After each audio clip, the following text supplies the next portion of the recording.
Alors,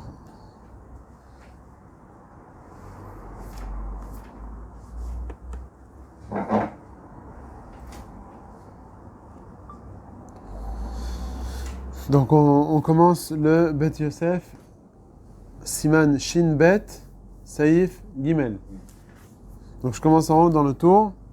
On avait déjà commencé un peu. Mekaplim, Kelim, Beshabbat, Letzorer Shabbat, Lelofshan, Bobayam.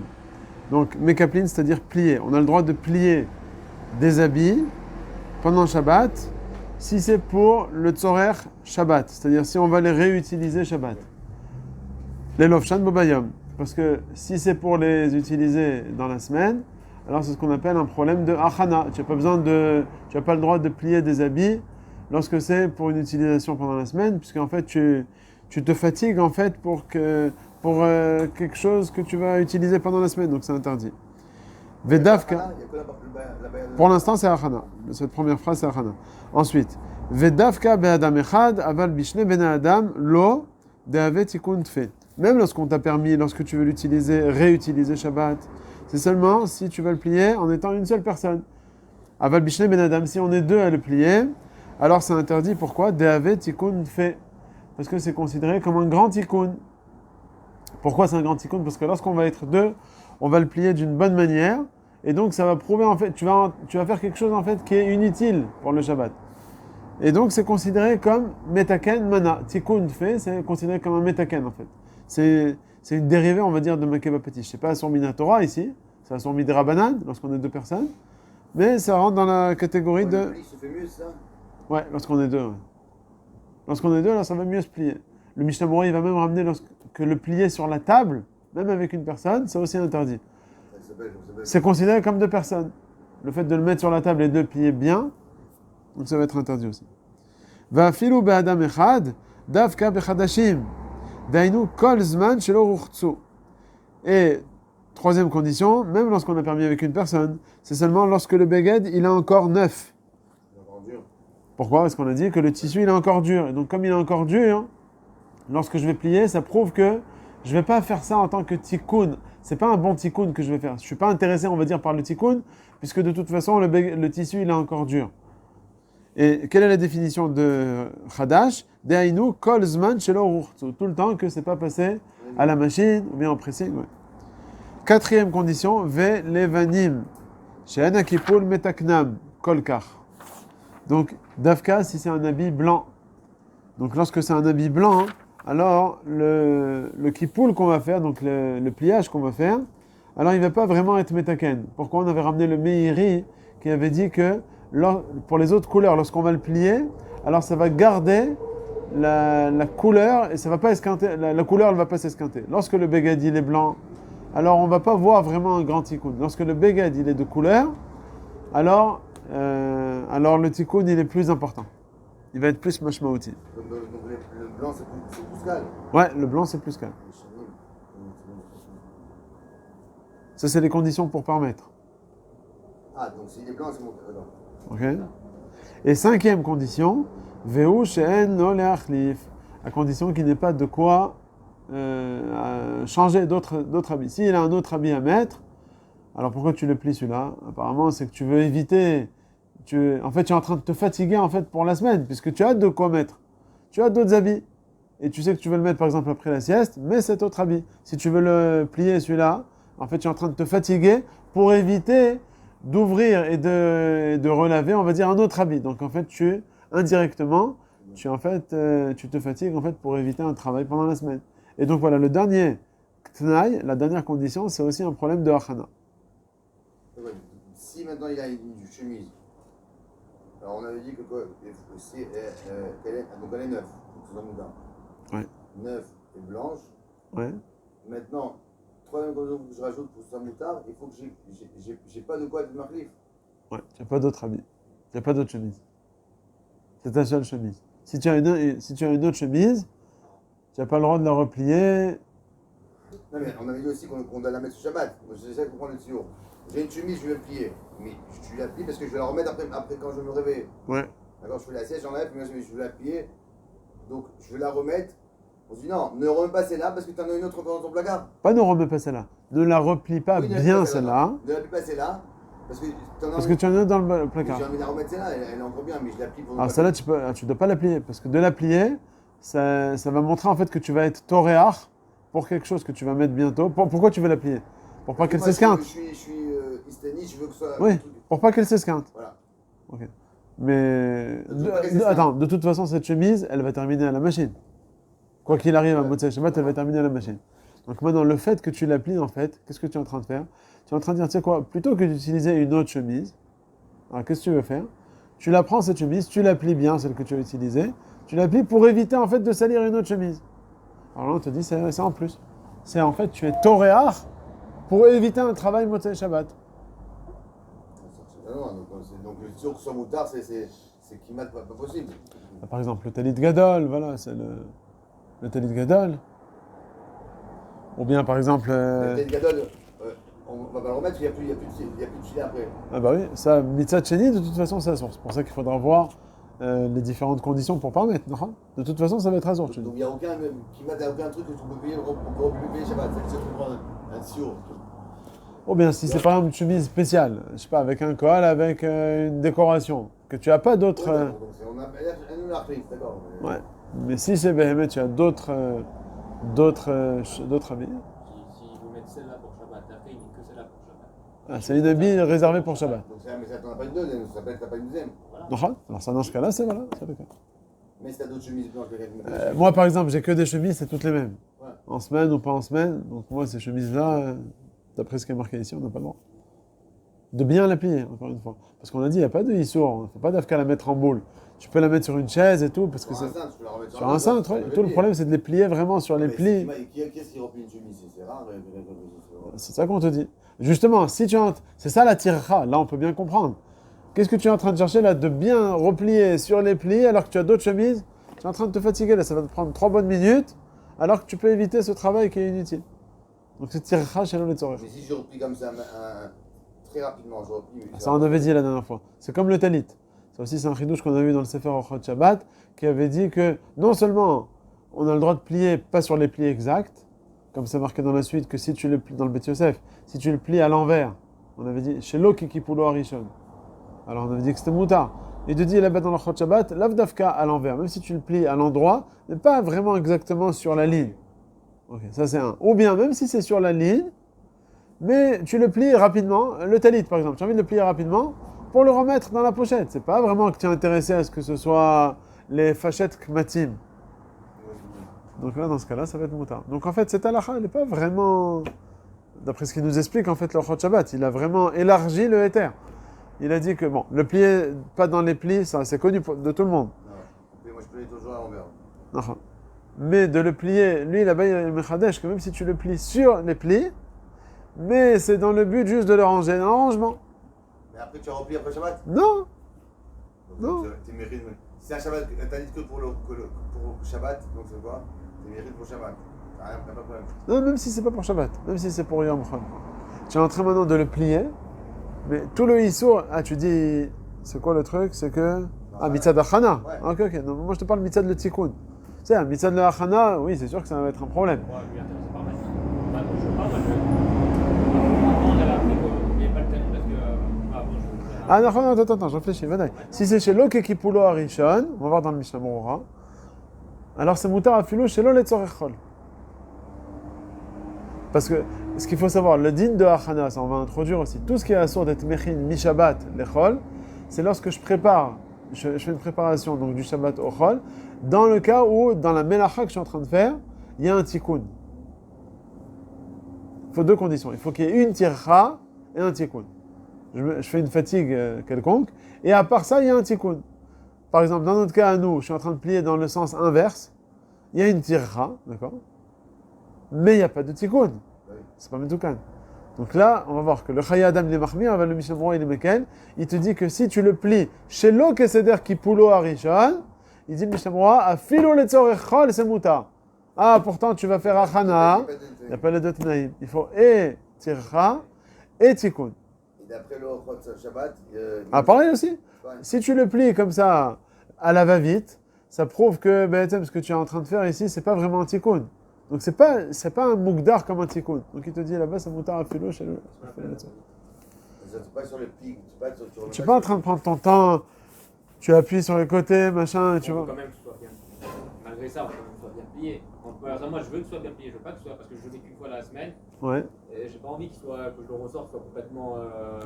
Alors dans ce cas-là, alors ça sort. Ça sort. Mitzad achana. Si tu as le droit de faire ça par exemple, mais il faut que mitzad achana, mais tu auras besoin de Motzei Shabbat de le sortir et de le réouvrir. Pour montrer. S'il ne met pas sur l'équipe, il n'y a pas de problème. Oui, non, lui, il veut dans l'équipe. Ouais, mais s'il met dans l'équipe, c'est Gamassour, mais il t'appelle. Oui, Mitzad Mekapel. Non, moi je parle Mitzad Achana maintenant. Oui, dans ce cas, dans lui, ton avis, tu auras pas le plier. Oui, non, Pas Mitzad Achana, Mitzad Kippur. Lui, il ne plie pas Bekipou la Rishon. Moi, je plie toujours un petit peu en dessous de la ligne qu'il faut que. Donc c'est Ah, moutar. tout ça dans tout. Quoi qu'il arrive, c'est moutard. Même les tzorechol. Même Achana, c'est moutard. Dans tous les cas, si c'est comme ça, s'il est Makpid, moi je suis Makpid, je vais faire sur la ligne. Donc c'est un problème. Mitzad Mekapel. Je le plie en arrière pour commencer à échapper. Mais je crois qu'avec Rabbi Tzien, il n'y avait pas d'un cas où c'était à le mettre dans le bout pour Shum Bizayon. Et je crois qu'en plus, il dit qu'on pouvait plier ou pas. Oui, tu as le droit de plier, Aval. Qu'est-ce que c'est pour la Rishon ou pas? C'est vrai que le Rabbi Raphaël Baruch Toledano et le Rav Messas, ils ont dit que le minag chez eux, c'était être Mekel. Les gamrés. Puis entièrement, mais sur le Kippour. Plier sur le Kippour, la Rishon. Alors, dans le Beth Yosef, on va voir qu'il ramène un kolbo. Kolbo, c'est un Rishon avant le Shulchan Aruch, qui disait qu'à notre époque, on est Mekel. Pourquoi on est Mekel? Apparemment, le tissu, il va pas être Metoukan, on va dire, avec. À l'époque, qu'est-ce qu'ils utilisaient? C'était pas des fers à passer, ils n'avaient pas. Des marbèches, ce qu'on appelle dans la Gemara. Marbèche, c'est des pressoirs. Et on dit que le résultat de ce marbèche, il était vraiment considérable, plus considérable que le maguette qu'on a à notre époque. Ah oui, c'était d'avoir du poids, le tissu était fait dans une sorte de. Donc là-bas vraiment c'était assur. Comme ça il dit le kolbo. Alors le Shulchan Aruch, il n'a pas ramené cette coula, on va dire, du kolbo. Mais le Rav Toledano, il dit, le Rav Messas, il dit, chez eux, ils avaient l'habitude d'être mekel. Ils se basaient sur ce kolbo. Sur ça, le Rav Ovadia, dans le Sefer Yechavé Da'at, il dit que nous, on n'a pas l'habitude d'être mekel. Il dit, Yere Shamaim Yachmir. C'est celui qui le fait, qui pour le Harishon, Yesh lo almi lismor. Il aura sur qui se baser. Aval Yere Shamaim, il fait en sorte de faire la lacha comme le Shulchan Aruch, et donc d'éviter de faire ça. Voilà. On reparlera de Achana quand on arrivera au Mishnah Berurah. Alors on voit le Shabbat, c'était mercredi, on n'a pas fait quelque chose mercredi. J'ai dû en parler comme ça à Gav. Alors le Beth Yosef.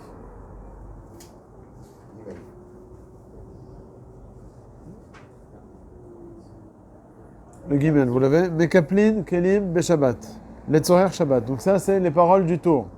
Alors, pour savoir, le Beth Yosef, vous écoutez Monsieur Arwas. Le Beth Yosef, à chaque fois, il ramène des mots en fait, du tour qu'il va développer en ramenant les sources depuis la Gemara et les différents Rishonim. Donc c'est ce qu'il dit maintenant le Beth Yosef. Mekaplin, Kelin, Beshabbat, Letzor Shabbat, Vechoulé, ça c'est les mots du tour. Sur ça, il dit le Beth Yosef, Mishnah, Ugmara, Perek, Elou, Ksharim. Donc voilà, le Makor c'est dans Shabbat, Kouf, Yud, Gimel. Vekadvu à Tosfot, et le Tosfot là-bas dans cette Gemara, ils ont dit Dibor Ametrin Mekaplin, Mikan, la Madno, je tourne la page. Mikan la Madno, Mikan la Madno, de Asur le Kapel Talitot shel Bet Knesset, les filles Shehem Tzorech Macha. Donc Tosfot il te dit, d'ici de cette Gemara on peut apprendre que de plier des Talitot au Bet Knesset lorsque c'est pour le lendemain, c'est Asur. Puisqu'une des conditions, on a dit, il faut que ce soit les Tzorer Yom Shabbat, que tu vas le remettre. Mais si c'est pas pour le remettre Shabbat, c'est un problème de Achana. Donc d'après Tosfot, c'est un sort de le plier. On ne peut pas considérer que quelqu'un qui ne veut pas que son talit soit comme ça, ne veut pas que son talit soit. Là, c'est les Tzorer Shemon Shabbat. C'est pas les Tzorer après, c'est les Tzorer Shabbat. Ouais, bah plie-le, elle va pas chez l'eau qui s'est qui pour le Rishon. Sinon, c'est un problème de Achana. Comme on a dit, que Achana, c'est seulement s'il y a Tircha plus Tikkun. Si tu fais pas de tikkun, c'est mouta. Alors déjà dans ce Tosfot, qu'est-ce qui a marqué? Les fiches Shem Tzorech Machar. La fameuse question qui a été posée dans les Acharonim, si c'est un talit shabbatique, de Shabbat en Shabbat. Alors ils t'ont dit tout, eux, qu'est-ce qu'ils te disent? Ceux qui permettent, Tout le problème de plier, tout le problème de Achana, c'est lorsque c'est Shabbat qui est une Kedusha Chamura, pour les Yom Chol, qu'il n'y a pas de Kedusha Bichlal. Là, c'est un problème de Achana. Mais si c'est de Shabbat en Shabbat, a priori, il n'y aurait pas de problème. Alors que ceux qui sont Cholkim, ils te disent, voilà, regarde les mots du Tosfot, les fiches Shem, Tzorer, Machar, du fait que c'est pour le lendemain. Ils n'ont pas dit Chol. Ils n'ont pas dit Chol, ils ont dit du fait que c'est pour plus tard. Machar, quand on dit Machar, c'est, comment on dit, pour le lendemain. L'Avdafka pour le lendemain dimanche. Même du moment que c'est pas pour le journée même, comme c'est marqué dans la Gemara, les beaux bayom. Quand c'est marqué les beaux bayom, on comprend que c'est Dafka pour la journée en elle-même. Les Tzorer Shabbat. Mais si c'est marqué les Tzorer Machar, mashma, que même si c'est pour un Shabbat suivant, aussi ça devrait être interdit. Vekadvu Od, qui c'est le Tosfot. Il n'y a pas de tikkun. On a dit qu'il faut deux tnaïm. Vous voulez le tikkun? Parce que là, il parle Tosfot du cas où je le plique qui pour le Rishon. C'est ça qu'il dit Tosfot. Quand je le plique qui pour le Rishon pour le lendemain, alors tu fais une tircha et un tikkun pour les tzorech machar. Et donc ça chana. Vekadvo, donc le Tosfot il rajoute des mistapek ri ikare yesh lo leachlif keshen lo yafe kaze. Donc mistapek ri il a un safek. Ri c'est un des balais à Tosfot. Ri il a un safek. Ikare, si ça s'appelle Yesh lo leachlif, est-ce que ça s'appelle que j'ai un autre habit? Dans quel cas? Keshen lo yafe kaze. Si j'ai pas d'habit aussi beau que celui-là. Aussi beau que celui-là, ça s'appelle qu'il n'a pas un deuxième. Pourquoi le s'appelle? Alors, j'ai par exemple, on va dire, 4 ou 5 chemises pour le Shabbat. Et ce Shabbat en question, j'ai mis la plus belle de mes chemises. Et celle-là, j'ai envie de la plier. Mais on te dit, voilà, tu en as d'autres qui sont réservées pour le Shabbat. Mais tu réponds, mais c'est aussi belle que ça, non. Et Ri, il te dit non. Il te dit, il y a un tzad de dire qu'au final, il y a bien des Shabbatot où tu vas les mettre, les autres chemises. Donc pour toi, à tes yeux, c'est pas quelque chose qui est réservé au Chol. Si c'est une chemise de semaine qui est différente de celle du Shabbat, je comprends que ça s'appelle pas Yesh lo leachlif, parce que c'est un bisayon pour le Shabbat. Mais si tu vois que tous les Shabbats, l'année précédente, tu les as mis ces différentes chemises. C'est vrai que ce Shabbat, tu as mis la plus belle de tes chemises, mais ça veut pas dire... C'est spécifique, j'ai un costume qui avec cette chemise, ça va le mieux. Donc ça s'appelle que j'ai pas une leachlif. Si les autres, tu dis que ben, ces autres chemises, elles vont pas... Non, c'est matim, mais c'est pas aussi matim que ça, c'est pas si beau. Ah, ça, c'est le safek de riz, parce que c'est au final, tu fais un bizaine de Shabbat en ce sens que tu te travailles et tu fais une tircha qui n'est pas vraiment les horaires. Si c'est descendre vraiment de prendre une chemise de semaine, non. Ou bien si c'est une chemise même de Shabbat, mais c'est pas la bonne couleur, ou bien, je sais pas, moi, c'est pas bien centré, ou je sais pas, toute autre raison, aussi. Mais si ça peut aller, c'est bon, c'est pas... Tu seras pas à 120%, tu seras à 100% gade, t'inquiète pas, ça va être bon quand même. Eh ben, Ri, il a un safek. Il dit que c'est considéré comme oulaï, comme un non-achlif. C'est un safek du riz. Ensuite, Vea Mordechi Katav. Mordechi, c'est un autre Rishon qui était avant donc, le Shulchan Aruch. Dès l'homme, Mitzar les kapel, toute l'interdiction donc, de plier, et la Besséder qui poulo Rishon. Seulement sur les plis de base. Aval, Shelo, Besséder qui poulo, Nira Demuta. Si tu ne les plies pas sur les plis même, sur les plis de base, alors a priori, ça devrait être moutar. Si les plis sont défaits, des fois dans un talit, vous voyez, il n'y a plus de plis. Il y a presque plus de plis. On voit c'est très léger. On voit presque bon, c'est plus mashmaouti. Ouais. Avant de parler de ça, c'est une bonne question. Déjà, je veux juste parler, de terminer cette histoire-là, de comment vous comprenez que c'est der qui poulo rishon. Vous prenez un talit, comme vous l'achetez en magasin, il est vraiment, on voit le pli, il est bien fait. Ok. Qu'est-ce qu'on peut comprendre chez l'autre que c'est der qui poulo rishon? Si c'est en longueur, tu le fais par exemple, on va dire ça c'est pas chaud, tu le fais en diagonale, c'est sûr que c'est chez l'autre que c'est der qui poulo rishon. Je vous pose la question. ou à l'envers. Chazak. Si je prends le talit et le pli, je le fais à l'envers, est-ce que ça va être moutard ou bien sourd? Oui, pourquoi? Parce que c'est plus qui poulo rishon. C'est der qui poulo rishon, le pli il est dans ce sens-là. Nachon. Et moi je le fais dans l'autre sens. C'est plus le pli, on casse le pli. La vérité, c'est la page toute comme ça, ouais. Ouais. Alors j'ai vu dans le Sefer Shulchan Shlomo, au nom du Rav Shlomo Zalman Auerbach. Non. Ah non. Elef Lecha Shlomo, c'est Rav Shlomo Konga. Ah. Il a d'autres aussi, un autre aussi Shlomo. Elef Lecha Shlomo, ça c'est un des premiers livres. Il y a un autre livre aussi sur le nom Shlomo. En tout cas, Shulchan Shlomo, c'est des talmidim du Rav Shlomo Zalman Auerbach. Rav Shlomo Zalman Auerbach, il est nifta en Tafshin Nun Dalet. D'ailleurs, ce Shabbat, j'étais chez mes beaux-parents à Shaarei Chesed, dans le Bet Knesset en bas, où il avait l'habitude de prier. Il y a une plaque, voilà, Kan Kava Mekomo, Rabbi Shlomo Zalman Auerbach, jusqu'en Tafshin Nun Dalet. C'était la plus grande des Lévaïot qu'il y avait en Eretz Israël, bon, jusqu'à Rav Ovadia. Ah, tu étais? Ouais. Ah, moi, j'étais pas en Israël encore, je suis arrivé en Nun Vav, Nun Zayin. Et... C'est la plus grande à l'époque, après, Ouais. jusqu'à on va dire. Ouais. Non, c'était... Parce qu'il y avait tout le monde, il était aimé par tout le monde. Il était aimé par tout le monde, par les Dati Léomi, par les Haredim, par les... Non, parce qu'il était vraiment connu. C'était un des rares rabbanim qui avait des midot, comme ça on dit, comme le Chafetz Chaim, qui avait les midot de chesed et d'être toujours le sourire et de vouloir toujours approcher les gens. D'ailleurs, en parenthèse, j'ai entendu une histoire sur le Chafetz Chaim pour montrer les bonnes midot. Chafetz Chaim, on le connaît bien. Il disait que une fois, quand il était assez âgé, il avait reçu en cadeau une paire de gants en cuir. Un riche qui lui avait offert au Godolador les paires de gants en cuir. Et voilà que le Rav, il prend le train et la fenêtre elle était un peu ouverte et un des deux gants qui est sauté en l'air, qui est tombé en dehors du train. Alors qu'est-ce que vous aurez fait vous? Mince, comment je vais faire? Je vais retourner. Et qu'est-ce qu'il a fait le Chafetz Chaim? À l'instant même, il a jeté le deuxième gant. Il a dit de toute façon si j'en profite, personne ne profitera. Alors Chaval, autant que quelqu'un qui en profite. On voit la pnimiout de la personne, mais plus fort encore. Mais c'est pas seulement peut-être on serait arrivé à cette conclusion nous-mêmes. Mais après combien de temps? Après 3-4 secondes et c'est trop tard déjà. Chez eux, le chesed, c'est instantané. Ça la force. Bon, c'était connu. Bon, le Chafetz Chaim, c'était connu au niveau de Semidot. Et le Rav Shlomo Zalman Auerbach aussi. Je vais raconter l'histoire de l'Haftara, non? Je vais raconter avec le bar mitzvah. Un bar mitzvah qui bégayait. Et le père, chez les Ashkenazim, j'ai raconté ça, hein? Et le père, il est arrivé au moment de la bar mitzvah. Chez les Ashkenazim, ils lisent pas la Torah, mais ils lisent que la Haftara. Mais pour son fils qui bégaye, c'était surmonter l'Himalaya. Il est parti voir le Rav Auerbach, il a dit t'inquiète pas, il va faire la Haftara et il n'y a pas de problème. Et voilà que le père du bar mitzvah, alors qu'il avait préparé son fils, bien malgré les grands efforts, il s'est rendu compte après coup que le Shabbat en question, où c'était bar mitzvah, c'était une des 4 parachiotes, Zachor, Para, une des parachiotes, on devait lire une Haftara spéciale, pas celle que le fils n'avait préparée. Donc il est parti voir le Rav, il a dit t'inquiète pas, dis en mon nom que malgré tout cela, ce Shabbat, on va lire l'Haftara que ton fils a préparée pour pas lui faire honte. Il dit mais quoi, j'ai honte, il y a un grand cas, ils vont dire c'est pas l'Haftara qui convient. Il dit non, dis en mon nom. Le père a dit mais je vais dire en ton nom. On ne te croit pas nous que tu racontes au nom du Rav Auerbach.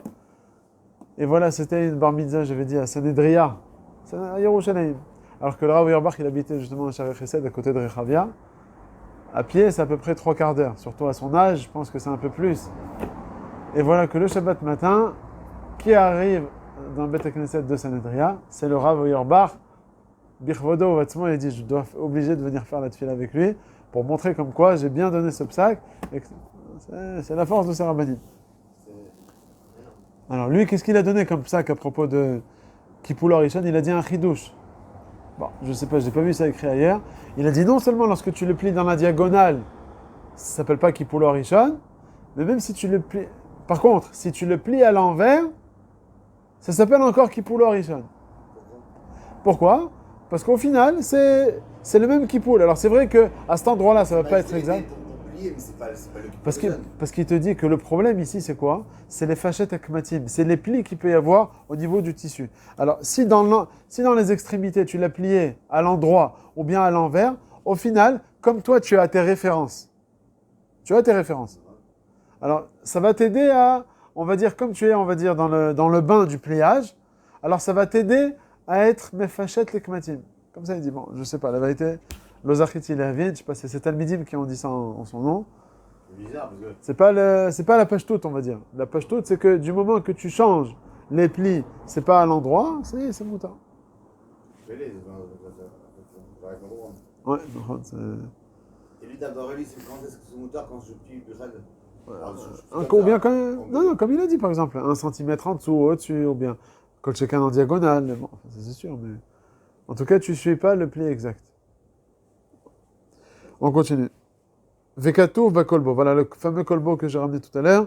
Ve'arshav, shenaagou les kapel kol hakelim. Aujourd'hui, on a l'habitude donc de plier tous les kelim. Efshar, de kipoul didan, l'odami les kipoul chez les שהיו קפדים מאוד לפשט קמטיו ולניחות תחת המכבש Vélo ken anachnu aussi. Donc, à notre époque, on n'a pas l'habitude donc de plier de faire attention vraiment aux plis, comme à l'époque de la Gemara, où ils posaient les bgadim sous un marbesh. Et donc, dans ce cas-là, c'est sûr que c'était considéré comme un problème de Kippoul. Mais à notre époque, on n'a pas cette habitude-là. Alors, c'est moutard. Voilà celui-là. Donc lui, il dit que en fait, le Kippoul, il n'est pas machmaouti sur les Aujourd'hui, nous, on n'est pas en train de... regarde ce qu'il dit. Kippoul Didan. Le Kippoul qu'on est en train de faire, le pliage qu'on fait à notre époque, il n'est pas aussi mashmaouti, on va dire, que celui de l'époque.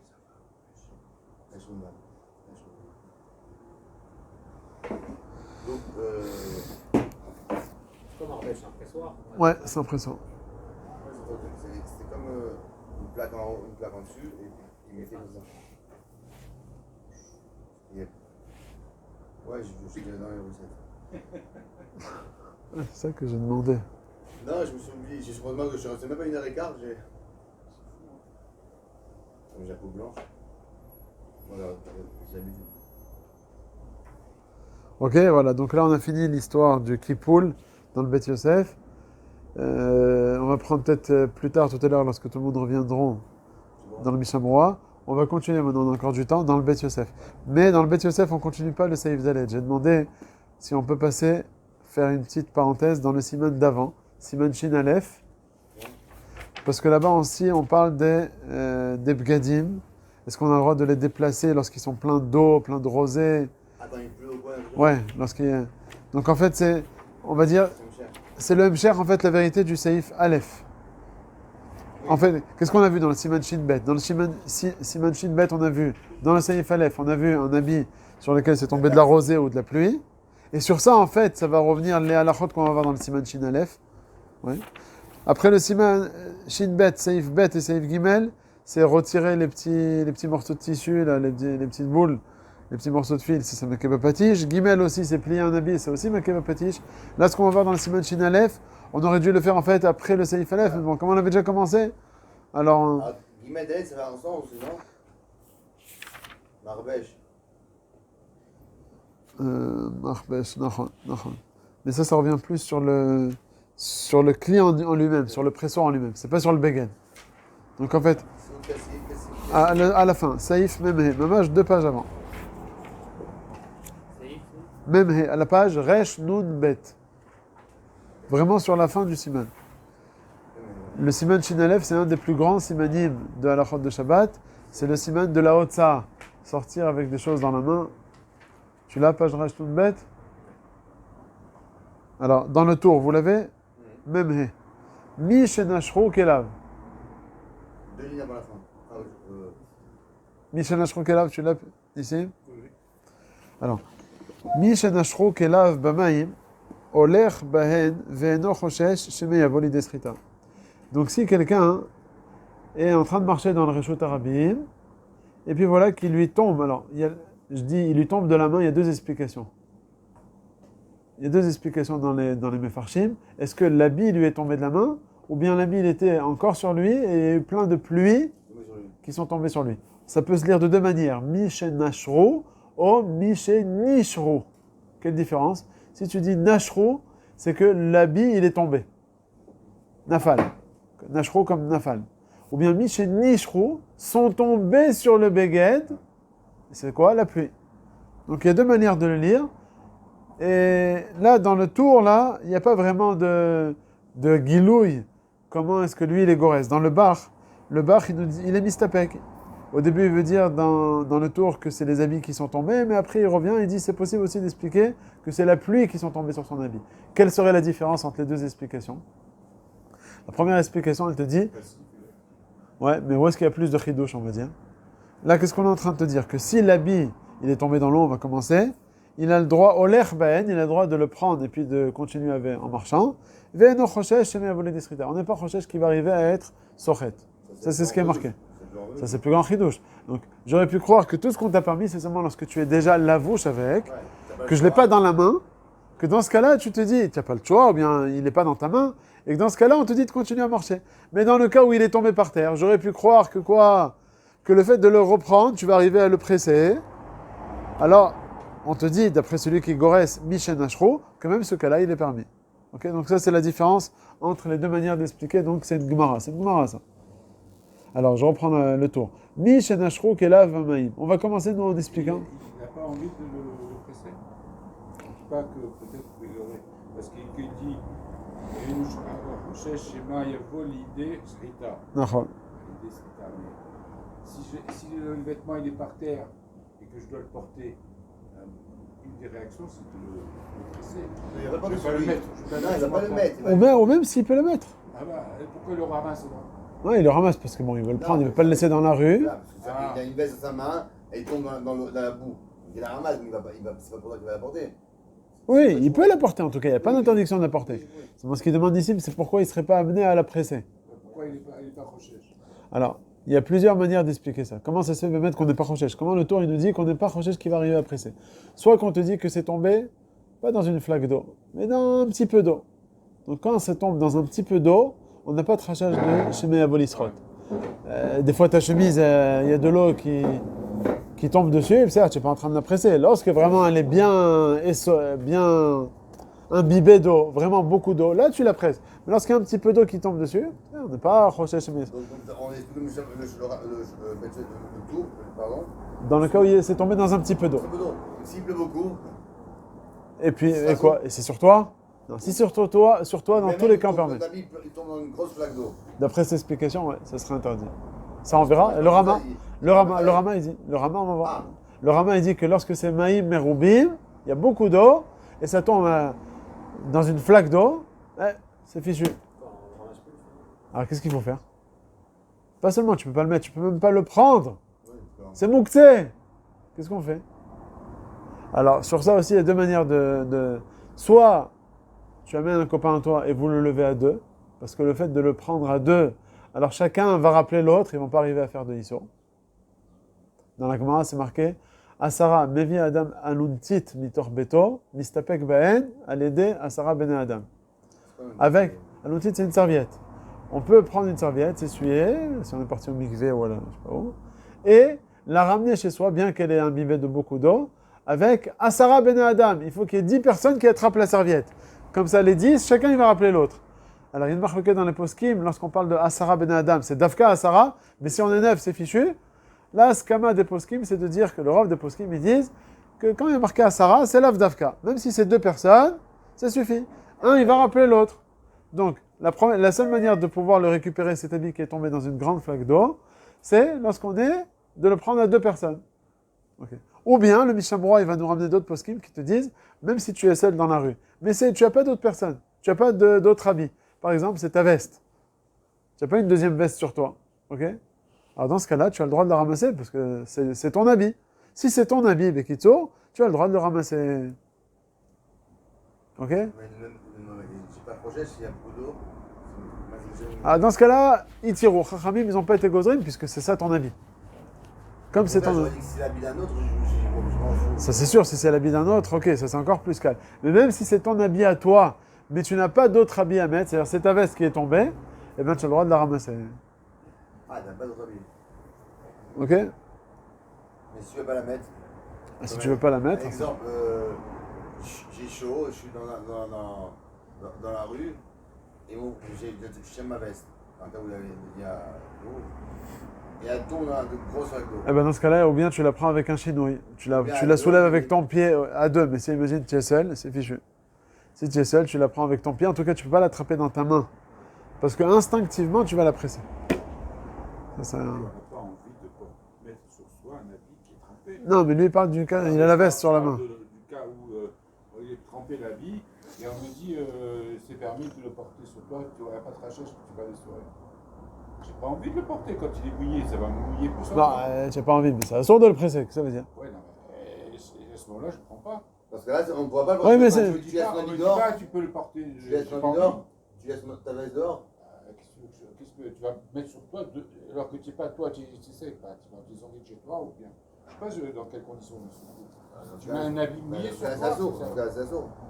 Mais même après le Shaggy Mekel. Ouais, même celui qui est mécanique. Non. On verra dans le Mishnah Berurah, on va plus rentrer dans le détail dans le Mishnah Berurah. Venez, on continue pour l'instant. Là, on te dit que celui qui a fait tomber donc, son habit dans l'eau, il peut le prendre donc dans la main ou le mettre sur soi, et il n'a pas de rachage qui va en arriver à être sochet. Pourquoi? On verra plus dans le Mishnah Berurah. Là, j'ai donné un peu les différentes lignes, mais on verra plus le détail là-bas dans le Mishnah Berurah. Ensuite, Ukshe Shotran, je continue le tour, donc sur la page de gauche. Ukshe Shotran, lorsque tu vas le mettre pour sécher, parce que tu vas vouloir qu'il sèche, pas ça, Krabeno. Alors, c'est le fameux din de Maritaïn. Vous connaissez ce principe de Maritaïn? Quel est le problème? C'est lorsque tu vas le mettre à sécher. Les gens ils vont croire, voilà, un habit tout mouillé, c'est-à-dire qu'il a lavé Shabbat. La question, c'est que tu as le droit de le mettre à sécher dans ta chambre. Personne ne le voit. Est-ce que le Maritaïn, c'est assour, à filo bechad? Là, la chal et on dit que c'est assour à filo bechadre chadarim. Personne ne me voit. Je suis tout seul. Chachamim lo chiliku. Lorsqu'on a interdit Maritaïn, c'est dans tous les cas. Mais on va voir que le tour, il va ramener certaines déotes qui te disent que non, que Bémet le Maritaïn, il est assour seulement lorsque tu es en public, devant tout le monde. Mais lorsque tu es Bechadre Chadarim, c'est Mouta. Regardez ce qu'il dit. Ukshe Shotran, Pasak Rabbeinu dans la page de gauche. Ukshe Shotran, donc lorsque tu vas le tendre, Pasak Rabbeinu Nissim, Sheshotran Bachama, Shelo Kenegedam. Tu peux le mettre, donc Shotran, donc tu le tends, Bachama au soleil, Shelo Kenegedam. Pas aux yeux des... pas face aux gens. Lorsque tu es dans ta chambre, c'est bon. Ve Rabbeinu Yitzhak, Pasak, par contre, Rabbeinu Yitzhak, qu'est-ce qu'il est posé avec lui? Kevan she'asur kenegedam, alors afilo bechadre chadarim nomi asur, puisqu'on a interdit de le mettre face aux gens, à cause de Maritaïn, alors même dans les chadre chadarim, même dans les chambres, dans le fin fond des chambres, encore, c'est aussi asur. Ok? Le Rabbi Nissim, il n'est pas posé que ça, c'est pas un mouska de Kolwa? Non, le chadre chadarim, on n'est pas posé. Pourquoi? Ben, maître, qui c'est qui nous dit que c'est assour bechadre chadarim? C'est Rav, le Amora Rav. Rav, c'était le premier des Amoraïm. Il y avait la Troufa des Tanaïm, Rav, le premier des Amoraïm, à un tel point que la Gemara, elle dit que Rav, Tana ou Palig, il a le droit, il a la force d'un Tana et d'être Rolek. Nous, on n'a pas le droit d'être Rolek, bien sûr, sur un Tana. Mais Rav, lui, qui était le premier des Amoraïm, il avait une darga tellement grande qu'il avait le droit d'être Rolek sur les Tanaïm. En tout cas, lui, Rav, c'est lui qui nous a sorti cette halakha, que c'est assour le maritime, quand on interdit, à filo bechadre chadarim. Et la question dans les Rishonim, c'est de savoir est-ce qu'on est possède comme Rav sur ce point-là ou bien non. Et sur ça, vraiment, il y a une grande marloquette Rishonim, il ramène des preuves de Choulin, de Shabbat, de Ktuvot, c'est plusieurs. On va un peu rentrer dans le détail dans le Mishnah Berurah, mais en tout cas, là, le Rav de Poskim, ils te disent que c'est assour à filo bechadre chadarim. Par exemple, on peut donner un exemple. Quelqu'un qui se trouve en Chutz Laaretz, un Israélien, ouais, tous les Bachouri Yeshiva, tu connais cette halakha là, un Français qui vient étudier à la Yeshiva ou n'importe où, faire ses études ici, et il rentre chez ses parents en Chutz Laaretz. Quand il rentre, est-ce qu'il a le droit de faire un issour lorsqu'il est dans sa chambre? Il est tout seul, il a fermé sa porte à clé. Est-ce qu'il a le droit de faire un issour? Oui, il n'a pas le droit. Hein? Il n'a pas le droit. Pourquoi? Hein? Par exemple, il veut allumer la lumière dans sa chambre. Le deuxième jour de Oh, pardon, oui, j'ai pas dit. Le deuxième jour de Yom Tov. Est-ce qu'il a le droit de faire un issour ou il n'a pas le droit? Alors on te dit, c'est assour à filo bechadre chadarim. Bon, la vérité c'est que j'ai parlé d'allumer la lumière. J'aurais pas dû parler de ça parce que les maasé, même le Rav Ovadia, il est posé avec laquelle sur allumer la lumière, pour le savoir. Comme il écrit le Rav Moshe Feinstein. Hein? C'est des livres. Non, même si c'est avec la vraie lumière. Il dit qu'on a le droit, un Israélien, le Yom Tov Sheni, d'allumer la lumière dans sa chambre. Pourquoi c'est un Shabbat? Bédiou, c'est ce qu'il dit Rav Moshe Feinstein. Parce qu'on peut croire, on peut laisser que ça a été... Alors tu vas pas t'allumer, éteindre, bon ça c'est de la rigolade. Mais allumer avant de dormir, enfin éteindre avant de dormir et rallumer au réveil, tu as le droit, les khatrila. Ok? Mais les autres, ils sourient, appeler au téléphone. Tu es dans ta chambre, tu travailles. Ouais. Ça assure complètement, parce qu'il n'y a pas de permission. Ah, personne ne te voit, c'est interdit. La même chose, faire un café alors. Non, un café, même en Israël, même en français, il peut. Il n'y a pas de problème de crainte. Le faire café, le faire chauffer, j'allume le feu, je machin. On aura, mais on a bien on peut allumer le feu. Ah oui, c'est Ouais. Mais j'ai pas compris, moi j'ai toujours cru que c'était un sourd de. Même israélien, moi quand je suis marié, je vais chez mes parents, qui étaient en Koussaret, Ouais. ben, je suis toujours. Moi, à l'époque, Rav Friman me disait que ça s'appelait ça un jour et demi. Ouais. Tu mets les tefilines. Ouais, je mets juste des tefilines, Mais je n'ai aucune mélacha. Alors, le Rav Ovadia, il est Mekel par rapport. Bon, l'exception, c'est d'allumer la lumière. Il y a d'autres exceptions qui donnent le Rav Ovadia. Toute mélacha dans laquelle il y a une marloquette dans les poskim, est-ce que c'est interdit pendant Shabbat ou pas? Mouktsé, par exemple. Il y a certains qui disent qu'il n'y a pas Mouktsé pendant Yom Tov. Bien qu'on ait été plus marmir dans Yom Tov sur certains points dans Mouktsé, avec le Rav de Mouktsé, il n'y a pas. Il dit Rav Ovadia, allez, tu peux prendre le Mouktsé pendant Yom Tov, le Yom Tov Sheni. Ou bien, quel autre exemple? Quel exemple il y a? Allumer une allumette. Certains permettent d'allumer, tout le problème d'allumer l'allumette, c'est molid. Certains ils te disent qu'il n'y a pas de problème de molid pendant Yom Tov. Alors d'après Rav Ovadia, tu peux allumer une allumette pendant Yom Tov Sheni, pas devant tes proches. Ouais. C'est quoi, c'est? Ouais, pas devant eux, mais en tout cas, dans ta chambre, tu as le droit d'allumer une allumette. Et voilà, par exemple, il veut cuire quelque chose pendant Yom Tov. Nous, toi, tu as dit, qu'est-ce que tu lui as dit? Tu lui as dit, mais on a le droit de cuire pendant Yom Tov. Mais s'il n'y a pas de feu, tu vas dans ta chambre, tu allumes l'allumette, tu sors, voilà, j'ai une allumette.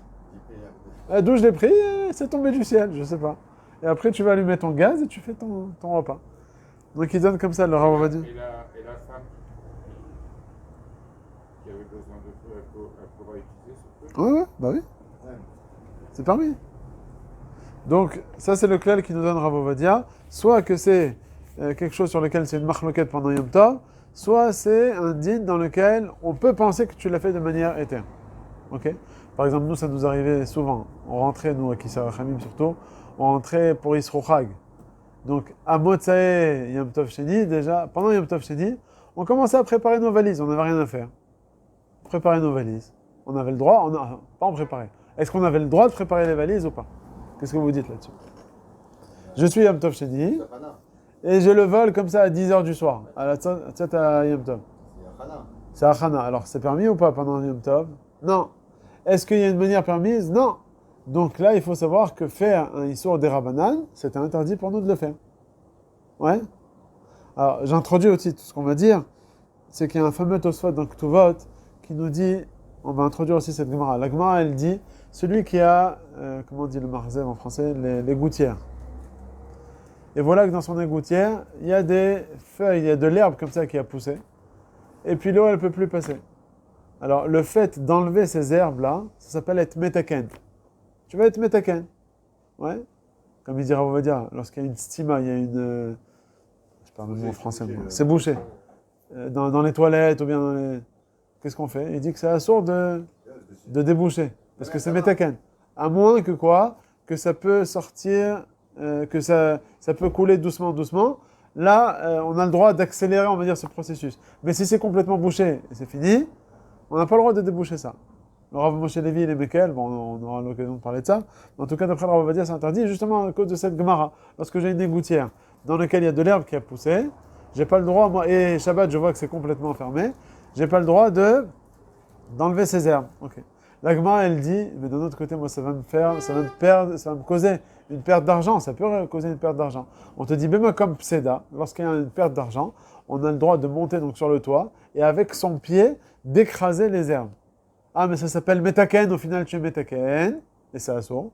Réponse, comme tu le fais kela achaya, tu le fais avec chinouille. L'habitude, c'est d'enlever avec les mains. Et l'autre, tu le fais avec le pied. Donc, c'est un chinouille. Bema comme Pseda, c'est mouta. Ok? Et la Gemara, elle dit qu'on a le droit de le faire ça, pas aux yeux des gens.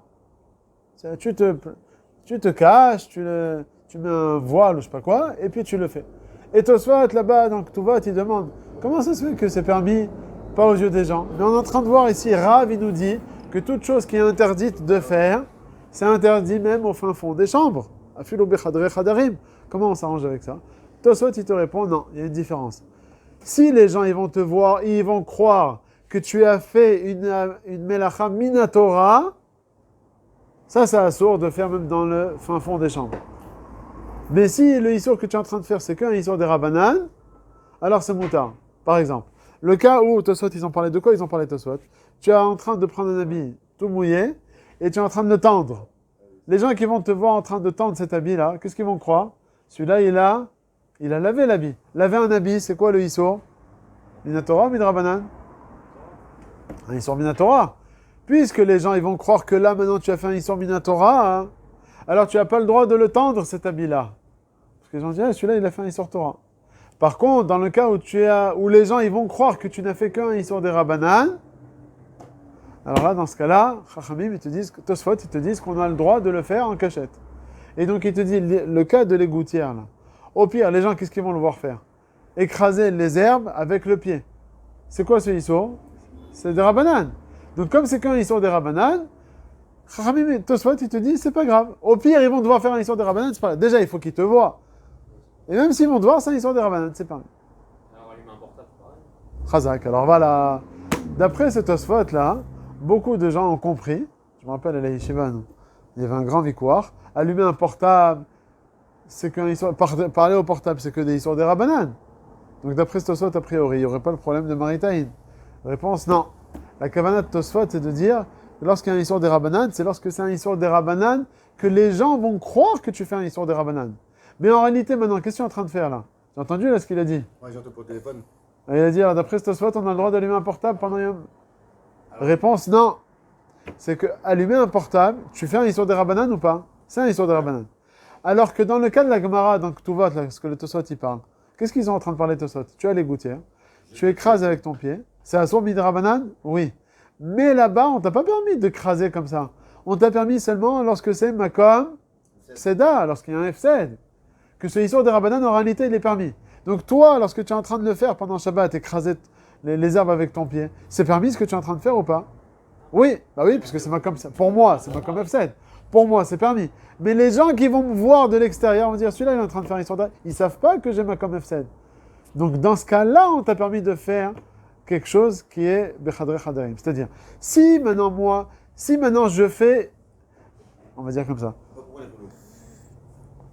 Attends, comment expliquer? Fatigue là, complète.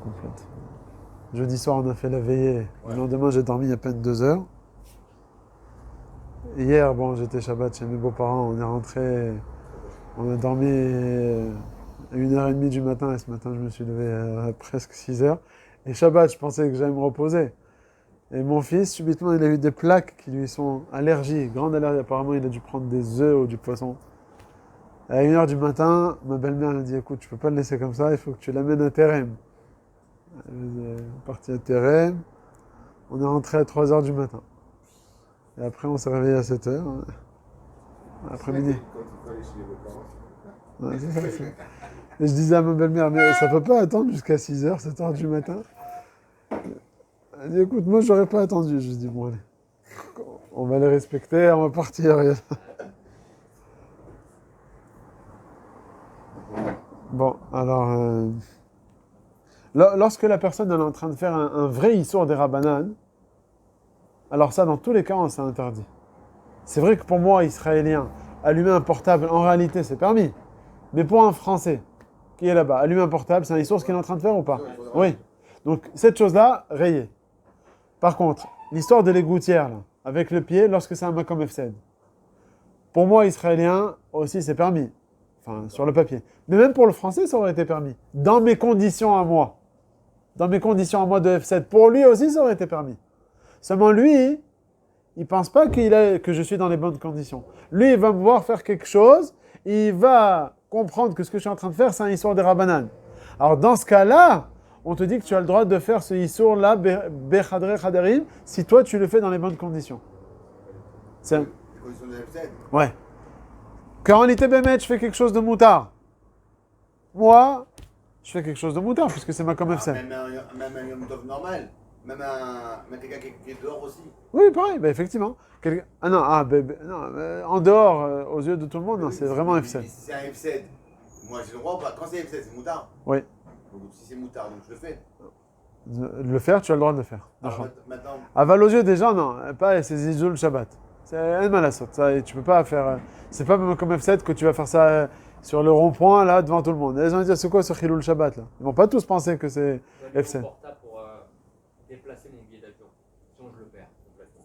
J'arrive à la fin de Yom Tov, je vois que j'aurai pas le temps d'arriver là-bas, je vais perdre mon billet d'avion, il faut que j'appelle pour déplacer le billet d'avion. On va dire que c'est une école F7. Je pose la question. Shabbat, t'as le droit de faire ça? Non, Shabbat, non. Ah, prends pas. Tu es en train de dire, Issour des Rabbanan, même comme F7, on t'a permis. Là, Tu vois que c'est pas. Bah, c'est ça la question que je te demande. Shabbat maintenant. Ah, je pense qu'on va rester dans le Yom Tov. Non, je te pose la question. Shabbat. Non. Pourtant, c'est un Issour des Rabbanan. Tu vois que c'est pas dans tous les Issour des Rabbanan qu'on t'a permis, même comme F7. De presser avec son pied, même comme F7. Bon, il faut comprendre là-bas, Bémet la Gemara. Pourquoi on t'a permis un Issour des Rabbanan, même comme F7? Ça Bémet chez la Tova, je sais pas. Mais en tout cas, on sait bien qu'on peut pas faire de ça un klal. C'est pas tous les Issour des Rabbanan qu'on permet même comme F7. Apparemment, il y a une raison spéciale là-bas. Pourquoi? Peut-être c'est un chinois gadol, je sais pas. L'on y connaît ce baiser. En tout cas, tout ce qui est Issour des Rabbanan, même comme F7, on t'a interdit. C'est seulement un cas particulier. Donc, encore une fois, dans le cas où tu fais un Issour des Rabbanan, on va dire, dans le cas où il n'y a pas de condition de permettre la chose que tu es en train de faire, c'est vrai que toi, en tant qu'Israélien, tu te dis, mais moi, pour moi, aujourd'hui, c'est Yom Chol. Mais pour un Français, qui pour lui, il n'y a aucune condition de permettre, ça, en malasot, toi, on va t'interdire, à philo bechadre chaderim. Si par contre, ce Issour des Rabbanan, il y a un tzad d'être mekel, et toi, Bémet, tu l'as fait dans les bonnes conditions, et lui aussi, dans tes conditions à toi, il l'aurait fait. Mais comme c'est pas tout le monde qui sont dans ces conditions-là, or quelqu'un de l'extérieur, il va te voir, il va croire à celui-là, il fait un Issour des Rabbanan. Alors dans ce cas-là, on te dit qu'à philo bechadre chadarim, alors tu as le droit. Prendre la voiture, pourquoi pas? Si quelqu'un est extérieur, il me voit, il prend la voiture, mais peut-être il va à l'hôpital. Non, réponse, vas-y. Non. Pourquoi réponse, Pshuta? Parce que tout ce qu'on a permis, c'est d'afka bechadre chadarim, pas en public. Non, mais dis maintenant. Oui. Toute cette coula qui est marquée dans le Tosfot, que tu as le droit de faire un Issour des Rabbanan dans tes conditions permises, bien qu'aux yeux des gens, ils vont peut-être comprendre que c'est pas les bonnes conditions, tout ce qu'on t'a permis, c'est bien sûr bechadre chadarim. Quand on t'a permis d'appuyer sur les gouttières, là, c'est d'afka bechadre chadarim. En public, on a dit, c'est assourd dans tous les cas. Une voiture teintée. Non. Ouais, j'ai entendu aujourd'hui maintenant qu'il y a des voitures qui sont venues d'Amérique. Telsa, ça s'appelle cette marque. Ah ouais, je peux. Et ça existe ici? Ouais, ils sont- Quoi, tu en as déjà vu? Non, ça existe. Il paraît, Sur un tout. Tout est électronique. tout automatique. Ah ben. La grosse mode maintenant. Oui, mais c'est pas l'ouverture de la porte, tout ça. Que... Ouais, bon, imagine, tu trouves un patent avec l'histoire de l'ouverture de la... Bon, il faut que la... quoi? Imagine ton moteur, tu as laissé ta porte ouverte avant Shabbat et le moteur, il est allumé. Et tu lui as dit, voilà, je vais aller au Beth Knesset à une demi-heure de route. Tu vas, tu te mets dedans. Azav les lumières maintenant. Les lumières, c'est des rabbinats, un élève de guide que c'est peut-être moutard, psychréché de leur patelé.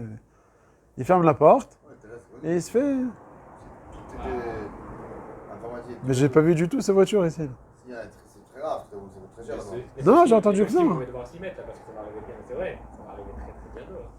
Enfin, ça existe déjà, mais ça va être comme J'ai entendu que la- Ça répond de plus en plus. J'ai entendu, il y a deux modèles, un à 200 000 shekels et un à 500 000 shekels. 200 000 shekels, c'est le prix d'une voiture, c'est pas... Enfin, peut-être un peu plus cher d'une voiture standard, mais c'est pas... Non, mais c'est ça, c'est très. Ça commence à se répandre vraiment. Et c'est électrique ou moteur électrique? Électrique, Ouais. tout électrique. C'est un ordinateur, c'est un ordinateur. C'est des LED? Ouais, bah oui, allez. Ah oui, ça va être- Allez, tu sais quoi, prends un goy. Shabbat, l'Ikhvot Shabbat, Sous la porte. c'est marqué toutes les dépenses de Shabbat, elles sont remboursées. Allez, vas-y, l'Ikhvot Shabbat, tu prends un goy et comme un roi, tu arrives au Beth Knesset à Tel Aviv. Non, pas à Tel Aviv parce que c'est trop mine. Mais là où tu veux. On dit Zilzoul Shabbat. Un Zilzoul comme ça, j'ai déjà. C'est ce qu'on disait aussi pour le Sharon Shabbat à l'époque. Tu sais bien que le Rav Moshe Feinstein, il interdisait d'utiliser le Sharon Shabbat. Il disait, c'est quoi Zilzol Shabbat? Le Rav Matzliach Mazouz, Zichrono Livracha. Ouais, Ils inter- Ouais, il dit même le Rav Meir Mazouz, aujourd'hui, son fils. Il dit que nous, aujourd'hui, on est Mekel avec le Sharon Shabbat parce que c'est devenu très fréquent. Et il n'y a plus de Zilzol Shabbat. Mais à Yom Kippour, on ne le fait pas. On n'utilise pas le Sharon Shabbat. Il laisse la lumière allumée tout Shabbat sans l'utiliser. Pour regarder encore cette... Mais en tout cas, toute invention qui vient d'être brevetée, au début, ça va être Zilzol Shabbat. Il y aura, on va dire, les petits juifs 50-50 comme ça qui vont se permettre de le faire. Une fois que ça va devenir être répandu, et plus que ça, même chez les goïms, si on va voir que tout le monde fait ça aujourd'hui, alors peut-être il y aura plus Zilzol Shabbat. Oui, si un jour ou l'autre, toutes les voitures sont comme ça. Donc ils sont que c'est que ça. Mais je sais pas, dans 20 ans, c'est C'est ça. pas que ça, de toute façon. On ne va Voilà. pas que ça. À la fin, ça y est, bah, il n'y aura plus maintenant. Qui c'est qui va se prendre la tête à conduire et machin, c'est... Ouais. Tout est- Mais dans le cas du Marzev, il pourra le faire si un type de route s'arrête, il pourra le faire même si c'est pas finalement, Non. ah, selon les conditions. Vadaï, appuyer avec son pied les gouttières, on te permettra, c'est Metaken. Un, avec Ilah Hayad, et deuxièmement, Bemakom Pseda. Seulement si c'est Fsed. Mais moi, puisque moi je suis israélien, c'est moutard, alors je dis, si c'est dans ça, même si je ne rentre pas dans cette condition-là, mais puisqu'il existe, ça existe une condition, un cas où c'est moutard, alors moi aussi je le fais. Ben, comme, Qui c'est toi? C'est comme avec l'allumette. C'est pareil aussi. C'est assourd un Français qui allume avec l'allumette, c'est assourd. D'accord? Oui, bah alors c'est ce qu'on te dit là. On te dit que lorsque tu es Bechadre Chadarim, tu auras le droit de le faire même s'il n'y a pas de Mekom Pseda, Oui. tu veux dire? C'est ce que je dis. La lumière, tu peux prouver. Mais pas tout, c'est oui. Parce que ça ressemble comme la lumière. Non, mais l'allumette, il pouvait se procurer. On pouvait imaginer qu'il s'est procuré le feu d'un autre feu. Alors, Bah, c'est permis. mais la lumière aussi, c'est pas. Non, ce que je comprends ce qu'il veut dire. Il veut dire, on a dit juste avant que d'allumer la lumière pendant Yom Tov Sheni, c'est permis. Pourquoi? Parce que les gens ils vont me voir de l'extérieur, ils vont dire celui-là, Shaman Shabbat. Donc il fait quelque chose de permis. Alors il dit, c'est comme ça, Gad il demande. Ah, pourquoi on t'a dit, par exemple à Yom Tov ou à Shabbat? Non, mais réponse là-bas, on parle de Shabbat et Yom Tov. Tu parles pendant Yom Tov Sheni, tu veux? Oui. Ah, pendant Yom Tov Sheni, ouais. Pendant Yom Tov Sheni, même si c'est pas comme Fsed, tu auras le droit avec ton pied de l'avdavka avec ton pied même, arracher les herbes. Oui, c'est de ça que je parle. Yom Tov Sheni. Ouais, Ah ouais, pour un coup, ça arrête. ouais, voilà. Mais, Mais pas pour lui, pas pour un Français, pour un Israélien qui se trouve là-bas. Oui, bien sûr. Ah, ok. Un Issa, il se trouve là-bas, c'est ça que je Ouais, parle. ouais, ouais, ouais. Pourquoi le portable, on dira que non? Parce qu'on a dit, le portable, il n'y a aucune condition de le permettre. Si, peut-être c'est F7 aussi. Non, c'est ce que je te demande. Il va sur le portable et un machin. Vas-y, Bechavod, Nissim, il va commencer à nous faire les affaires Shabbat. Non, Ah, mais alors Yom Tov Sheni, Yom Tov Sheni. alors, Et toi, t'es Mais quelqu'un qui... Justement, c'est ce qu'on est en train de dire. Le klal, c'est ça qu'il faut comprendre. C'est, il faut voir pour un Français, à Yom Tov Sheni. Lui, il avait une manière de permettre l'utilisation du portable. Ouais, Il peut ou pas? Comment? c'est en danger. N'importe quoi. Non, mais ça, c'est un cas particulier sur lequel on ne va pas se baser. C'est sûr que après tu permets toute la Torah Kula, là. On te parle quelque chose qui est... Pour ça, alors, Moshe Feinstein, il te parle avec un Sharon Shabbat. Quelque chose qui est fréquent, en danger. C'est un cas trop, on va dire, trop lointain auquel les gens ils vont dire c'est en danger. Non, c'est pas en danger. Donc, un Français en fraude, c'est l'arrêt. Yom Tov Sheni. Il a le droit de faire une affaire, même comme FCD ou pas? Non, c'est pas... Non, l'homme nous. Ouais, sinon... Mais on a dit sinon, on va t'envoyer rabbin réformé à Paris. Là. Pour les feuilles à F7, on peut faire, pourquoi pas. Les feuilles, quelles feuilles? Les feuilles qu'on va tasser parce qu'il y a un F7, on a dit. Avec le pied. c'est-à-dire. C'est un din meyouchad. C'est un din meyouchad parce que ça se fait avec un grand chinouille avec le pied. C'est un histoire des rabbanan particulier qu'on a permis même comme F7. Et à part ça, d'utiliser un portable pendant Shabbat, on n'a jamais trouvé que c'est permis même comme F7. Donc si c'est comme ça, c'est ça qu'il faut voir. Si, mets-toi à la place du Français. Pour un Français, il y a une possibilité de permettre? Non. Alors toi, tu n'as pas le droit de faire quelque chose qui est interdit pour un Français. Ok? Par contre, de tasser les feuilles là dans les gouttières, ok? Comme pour un Français, il aurait pu le permettre. Ok? Dans un cas de pseda. Alors pour toi aussi, en tant que Français, tu auras le droit de le faire, même si c'est pas comme pseda. Même si c'est pas comme pseda. Ok? Mais c'est Dafka Yom Tov Sheni, ce cas-là. Oui. Mais si c'est Shabbat et Yom Tov, c'est sûr que c'est... Le ce sera moutard. Je m'accombe c'est ça, mais Bechadar Chadarim. Ok. Donc pareil aussi, préparer la valise. Tu vas en France pour Shavuot ou n'importe quelle fête. Et tu as ton billet d'avion, le Motsae Chag.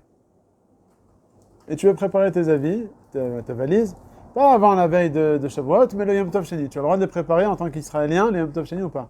Qu'est-ce que tu dis? Ouais, moi je dis oui. Eh ben, réponds non. Pourquoi? Un Français, il doit préparer ses valises pendant le temps. Eh ben, toi aussi, tu n'as pas le droit de faire une chose qu'un Israélien n'a pas le droit de faire. Bien que ce n'est qu'un histoire des rabbanan. Le klal, il est bon ou pas, Nissim? Mais comment ça se fait alors? Si moi, c'est pas la fête pour moi. Et que le français, c'est la fête encore. Parce que c'est marqué, mipnei machloket. Mipnei machloket. Tu peux pas, toi, arriver, c'est marqué, là où tu te trouves, tu dois faire comme tout le monde. Ouais. Tu vas pas aller à la plage en Streimel. C'est pas le... Tu vas pas aller à Meacharim en maillot de bain. Tu sais, là où tu te trouves, tu fais comme tout le monde. Tu es en route, c'est l'arrête, tu fais comme tout le monde. Mipnei machloket. Bien que sur le papier, c'est permis. Ouais. Il y a certaines coulas qu'on a permis de demander, par exemple, en route, en Yom Tov Sheni.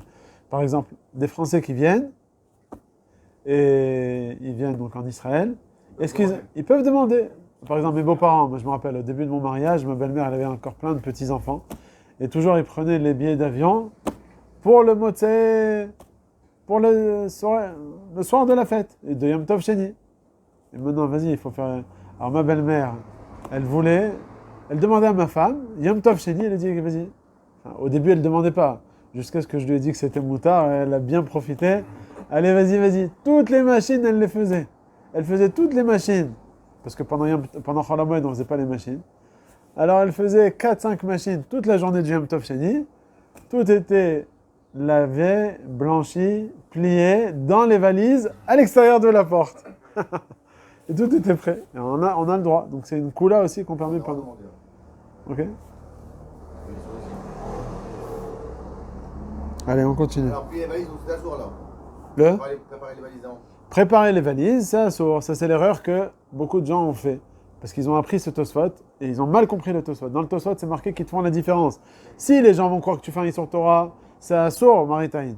Mais si tu ne fais qu'un Issur des Rabbanan, c'est permis. Ils ont dit, ah voilà, on a le droit de préparer les valises Yom Tov Sheni. Réponse, non, c'est pas ça la kavana du Tosfot. Quand ils t'ont dit Tosfot que lorsque c'est qu'un Issur des Rabbanan, tu as le droit de le faire, c'est dans le cas où tu le fais dans des conditions qui sont permises. Pour le français. Mais si pour le français, il n'y a pas de conditions qui sont permises, faire la valise de Yom Tov Sheni, c'est assaut, eh ben, quoi qu'il arrive, tu n'auras pas le droit. Même toi, Israélien. Alors on va le Beth Yosef à droite, en bas à droite, enfin chez moi. Mishena Shro Kelav. Vous l'avez tout le monde? Mishena Shro Kelav Amaim Vechule. Mishna Sof Perek Ravit. Kouf Mem Vav Amud Bet. Mishenashro Kelav Amaim Me'alech Imaim. Ce qu'on a vu dans le tour. Donc si ses habits sont tombés dans l'eau, il a le droit de continuer la route avec. Ve'eno Choshesh. Point. Igia Lechatzer Achitzona. S'il est arrivé dans la cour là où il habite, Shotran Bachama Aval Lo Kenegedam. Tu as le droit de le dresser, donc de le tendre, ton habit au soleil. Aval Lo Kenegedam. Klomar. Pourquoi pas aux yeux des gens? Kenegedam, c'est aux yeux des gens. Klomar. Les fiches et Ercheduhu. Chez Kipsan Shabbat, parce que les gens ils vont croire que quoi? Que tu l'as lavé pendant Shabbat. Et donc c'est un problème de Maritaïn. Ou Bagmara, et la Gemara elle te précise, Amar Rav, non. Lui il n'est pas d'accord avec la Mishnah. Voilà un exemple. Ou Rav, il est cholèque sur la Mishnah. Dans la Mishnah on a dit que tu as le droit, que tout l'interdit c'est seulement aux yeux des gens. Mais si c'est chez toi dans ta cour, tu as le droit. Et voilà Rav, qu'est-ce qu'il nous dit? Amar Rav, Kol Makom Shasru Chachamim Mipne Maritaïn, Afilu Bechadre Chadarim Aso. Et sur ça la Gemara elle demande, Tnan. Voilà, dans la Mishnah, c'est marqué le contraire. Shotran Bachama, Avalokanegedam. Voilà, il te dit dans la Mishnah qu'on a le droit de le tendre dans ta cour, mais pas aux yeux des gens. Donc, Kusha sur Rav. Réponse, Tanae, sache que c'est une marloquet Tanaïm. La vérité, c'est que la Gemara, elle aurait pu répondre Rav, Tana ou Palig. Ah bah, si on peut éviter de redonner cette réponse-là, de donner une meilleure réponse, de dire que déjà chez les Tanaïm, c'est une marloquet, alors on préfère dire ce genre de réponse. Ah, il te dit c'est une marloquet Tanaïm. Détania. Qu'est-ce qui est marqué dans cette braïta? Shotran Bachama Velokenegedam. Donc d'après Tanakama, on a le droit justement de le tendre dans sa cour. Aïkar, c'est que ce ne soit pas aux yeux des gens. Par contre, Rabbi Elazar et Rabbi Shimon, Otrim, eux ils t'interdisent. Afilo Bechadre Chadarim. Donc on voit que c'est une marloquette. Est-ce qu'on a le droit ou pas de tendre un habit aux yeux des Bechadre Chadarim? D'après Tanakama, on a le droit. Et ça rejoint la Mishnah chez nous. Alors que d'après Rabbi Eliezer et Rabbi Shimon, on n'a pas le droit et ça rejoint la Shita de Rav. Maintenant, c'est comme est-ce qu'on est posek? Comme Rav ou comme le Tanakama? Alors c'est ce qu'on va voir dans le Beth Yosef. Katavarosh. Chez Rabbeinu Nissim Gaon, Pasak, Kistam Matnitin. Voilà, Rabbi Nissim Gaon, c'est un des Gaonim, c'est avant les Rishonim, avant le Rambam, avant Rashi. Rabbi Nissim Gaon. Lui, il te dit qu'on est posek, non, pas comme Rav. On est posek comme la Mishnah, qu'on t'a dit que Chadr Chadarim, c'est moutar. Lo Kenegedam. Aval, chez toi à la maison, tu as le droit. Veouzal, qui c'est Ouzal? Non. Le Roche, il a ramené Rabbeinu Nissim qui disait que c'était Mouta. Veouzal, et le Roche qui a ramené les paroles du Rabbeinu Nissim, Vehou, donc c'est le Roche, Dachad Varav, il a réfuté les paroles du Rabbeinu Nissim, au Pasak, qui est Machloket de Braïta. Il a été posé comme la Machloket qui est écrite dans la Braïta, c'est-à-dire en l'occurrence comme Rabbi Eliezer et Rabbi Shimon qui ont interdit à Philo Bechadre Chadarim.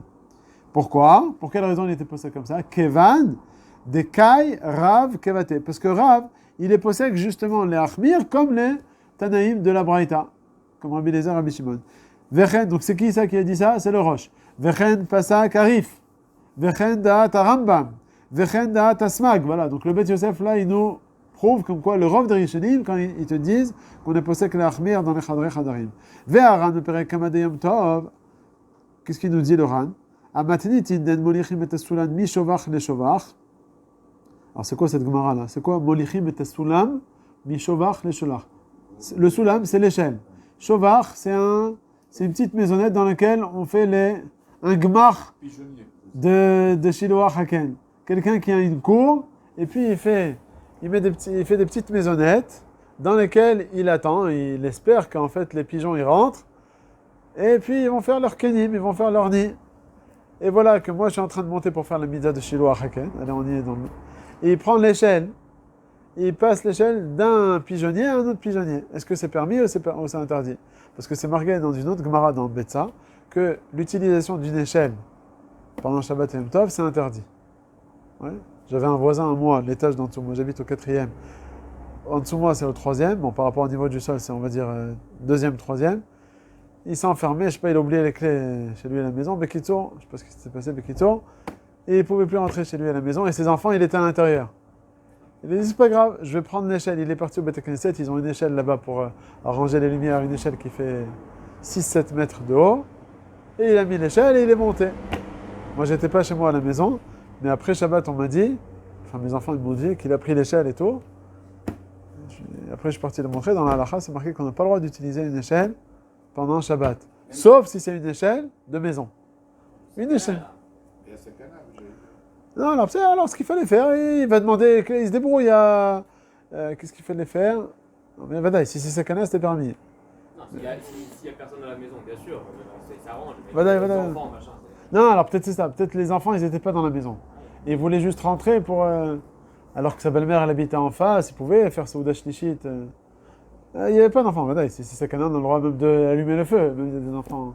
C'est marqué, des enfants dans une pièce fermée à clé, on a Mechalel Shabbat. Parce qu'il peut rentrer tellement en panique rapidement que c'est marqué Mechalel Shabbat de Horaïta. Ouais. Par exemple, un enfant qui s'enferme dans les toilettes. Ça arrive, il n'arrive plus à ouvrir. Tout de suite, tu appelles les pompiers, enfin tout ce qu'il faut faire. Il n'y a pas de... faut casser la porte. Oui, bah, si tu casses la porte, casse la porte. Tu fais ce que tu veux en tout cas. Tout est permis. Okay, alors, ce qu'on a permis pendant Shabbat de déplacer une échelle, c'est une petite échelle. Par contre, une grande échelle, quel est le problème? C'est marqué dans la Gemara. Sheme yavo leatiach et gago. Sheme yagidu, sheme yatiach et gago. Une grande échelle comme ça, c'est réservé de base pour des utilisations a priori qui sont interdites. Soit pour changer des lampes, soit pour peindre le plafond. Enfin, c'est pas pour aller chercher quelque chose, pour aller chercher une chemise en l'air. Donc dans ces cas-là, l'utilisation de cette échelle, elle nous fait penser, celui-là il va faire une melacha asura. Alors qu'une échelle de maison, des fois dans le boydem, là, dans le grenier chez toi, tu vas prendre quelque chose et c'est permis. Mais là, le problème c'est quoi? Et justement, est-ce qu'on a le droit donc de déplacer une échelle d'un pigeonnier à un autre? Dans Betsa, on ne dit pas que le fait, si là l'échelle est comme ça d'un pigeonnier, tu peux la... Il ne faut pas la lever, mais la pivoter, tu as le droit. Ouais, sans la déplacer. Sans la déplacer. Ouais, tu l'as fait dandiner, on va dire. Voilà, comme ça, pivoter, tu as le droit. Ouais, c'est le droit. Mais là, il veut vraiment la déplacer. Alors lui, le Tana, là, de la mission là-bas dans le Betsa, il te dit on n'a pas le droit de déplacer l'échelle d'un pigeonnier à un autre. En molichim et asulam, mi shovach, les shovach. Ok, bon ça c'est la vérité, c'est que c'est la déa de Tanakama, mais en réalité, l'akha n'est pas comme ça. C'est qu'on a le droit de déplacer l'échelle d'un pigeonnier parce que l'échelle d'un pigeonnier, elle a une tsura qui n'est pas celle qui est interdite. C'est comme une petite échelle. Donc cette échelle, on a le droit de la déplacer. Ouais, surtout que c'est pour Yom Tov. Or Yom Tov, on a le droit de prendre des oiseaux. Pourquoi il va prendre cette échelle? Pas pour faire Shiloh Hakan. Shiloh Hakan, on ne fait pas pendant Yom Tov ni pendant Shabbat, c'est assour. Pas Shiloh Hakan. Parce que c'est assour, c'est konné, c'est kinyan. Tu vas acquérir les œufs, on n'a pas le droit. Ok? Alors que là, qu'est-ce qu'il veut faire là? Il veut prendre les œufs pour faire la shrita, pour les manger, les pigeons. Donc il a le droit de déplacer la halakha les maaseh parce que c'est des petites échelles. Okay? En tout cas, Tanakama, lui, il est interdit. Et là-bas, dans cette sugia, le Ran, il nous dit, hein? Dacha gamken divrei Rabbeinu Nissim Gaon, veishev kol hamekomot shekaché lahem les psak arif. Donc, comme je t'avais dit, dans le Roche, là-bas, il a ramené plusieurs mekorotes, des gemarot différentes. Il développe là-bas. Bon, j'ai fait moi ce roche là, il s'allonge un petit peu, il ramène les différentes gemarotes dans lesquelles il vient justement prouver l'Ichora qu'on devrait permettre, comme le Rav Nissim Gaon, pas comme le Rif, Roche, Rambam. Et sur ça, ces Rishonim là, ils te disent non, de ces gemarotes, on peut répondre. Il y a des réfutations à toutes ces gemarotes. En tout cas, on voit que le Rav des Poskim, ils sont Poskim ici, que, comme Rav, que c'est assaut. Quelqu'un pendant le deuxième jour, il ne savait pas que c'était interdit, mais il faisait Mélarchot. C'est un Israélien, il est en France, il fait Mélarchot. Oui. Au final, il n'a rien fait. Il n'a fait aucune avéra. Il a fait un Issour de Rabbanan. Hein? Il a fait un Issour de Rabbanan. Mais s'il n'avait pas la kavana, ça descend à quoi? À quel stade? Issour de Rabbanan, que d'enfreindre, ben, justement, Maritaïn. Tu dis par rapport à est-ce qu'on a le droit d'en profiter Shabbat, c'est ça que tu demandes? Non, lui, il ne savait pas. Il ne savait pas que c'était interdit de faire Ouais. ça pendant le deuxième jour. Lui, il pensait que Ah, c'était la même. il savait pas. Ça descend. Parce qu'on sait que ça descend. Alors, il s'appelle Shogeg d'un Issour de Rabbanan. C'est bidou que ça. Voilà un cas de Shogeg qui peut. On dit dans la Gemara, il y a Mézid et Shogeg. Mézid, tu le fais avec Kavana. Shogeg, c'est quoi? Tu le fais sans Kavana. C'est quoi sans Kavana? Pas tu es passé dans le couloir et tu as allumé avec ton coude sans faire exprès. Ça s'appelle Anous. C'est encore plus calme. Le Shogeg, la définition de Shogeg, c'est deux possibilités. Soit que tu ne savais pas, tu as oublié que c'était Shabbat, tu t'es levé tu pensais qu'on était mardi matin, tu as allumé le koum pour faire le café, tu as oublié, tu étais complètement dans les vapes. Soit que tu ne savais pas que c'était interdit. Bon, alors je ne savais pas qu'il est interdit. Voilà le cas, c'est bidiouk typique. Tu ne savais pas que c'est interdit de faire un melacha, c'est un cas de Shogeg dans un histoire de Rabbanan. Ça assourd quand même. L'année que j'étais venu d'Israël, j'étais parti de mes parents, mais c'est plus tard. J'étais revenu à la chambre, j'avais étudié, j'avais la même mère. Mais d'après la volée, c'est plus tard de fan. Ouais. De rentrage, moi je crois que c'était plus tard, moi. Après, vous me dites, non, c'est. La vérité, je vais aller plus loin, c'est Krav Ovadia. Il permet dans Yom Tov Sheni, même de faire toutes mes melachot, Mikaradin, de faire toutes les melachot Yom Tov Sheni, Bechadre Chadarim. Il y a certains Rishonim qui, justement, tous ces Rishonim, là, Rav Nissim Gaon, et plus que ça, même le Bet Yosef, je vais aller plus loin. Le Bet Yosef, il a un livre, il a écrit d'autres livres, le Shulchan Aruch, vous voyez, le Shulchan Aruch, c'est lui qui a écrit le Bet Yosef. Il a d'autres écrits. Shoot Afkat Rochel, vous connaissez ce shoot? Un shoot des Sheelot, des responsables qu'il a écrit sous le nom de Afkat Rochel. Dans ce shoot Afkat Rochel, il dit là-bas qu'en ce qui concerne Yom Tov Sheni, on a le droit de tout faire Bechadre Chadari. Pas qu'il est possède comme le Rav Nissim Gaon, mais qui te dit que comme Yom Tov Sheni, on parle d'un Israélien qui a l'intention de revenir chez lui en Israël après les fêtes. Comme c'est un histoire de Rabbanan, c'est plus qu'avec avec la kavana de vouloir revenir, alors on peut se baser sur ces chitotes là qui permettent Bechadre Chadari. D'après lui, j'ai fait ça, c'est. Alors d'après lui, effectivement, d'après ce shoot of 80, il a le droit à l'Echatrila de tout faire. Il travaille, il fait tout ce qu'il veut, Yom Tov Sheni. À la Chalem Maaseh, on n'est pas posé comme ça. Le Rav Ovadia, lui, dans son lachat, tous les postes qui me disent qu'on n'est pas posé comme ça, le Rav Ovadia, il te ramène les marloquettes. Il dit d'après le Afkat Rochel, c'est moutar. Mais d'autres postes qui me disent que c'est assour, Vechen Raoui Lachmir. Il dit Vechen Raoui Lachmir. C'est-à-dire, si tu vois mettre un Israélien qui est en train de parler au portable, et pas vraiment pour un besoin peut-être d'argent, je sais pas. Si tu le vois faire, allez, on va pas lui dire que c'est permis. Oui. Si tu le vois faire, Il a sur qui s'appuyer. il a qui sur qui s'appuyer. Non, mais la question, c'est quand on allait dans les hôtels pendant Pessah, Ouais. en Grèce. Et. Menachem Cohen. Ouais, je suis parti pendant 9 ans avec lui. Pendant 9 ans, t'es parti avec son gendre. Ouais. Avec lui même. Ouais, j'étais aussi de là. Crète, là. En Crète, ouais. Là-bas, et il y avait une grosse maroquette. Il y en a qui faisaient des tribus Shabbat comme tout le monde. Ah, là-bas c'est différent. Parce que c'est la Crète, il n'y a pas une Kila. Il a fait. Parce que là-bas, il n'y a pas une Kila. il y a pas une Keila. Tout ce qu'on interdit, c'est seulement si tu vas dans un Yishuv chez les Yehudis. Mais si tu as c'est bon temps. Et il y en a qui disaient que c'était à Soubrekhal. Donc il y en a qui faisaient rien du tout. Et il y en a qui faisaient le téléphone. Mais par rapport aux ceux qui étaient là-bas, c'est mon rythme. Il y avait une partie qui était Français. Français. Ouais. Qui faisait 2 jours, parce qu'il y avait français et israélien. Le Rav des Poskim, ils disent que c'est moutin. Non, rien de pas.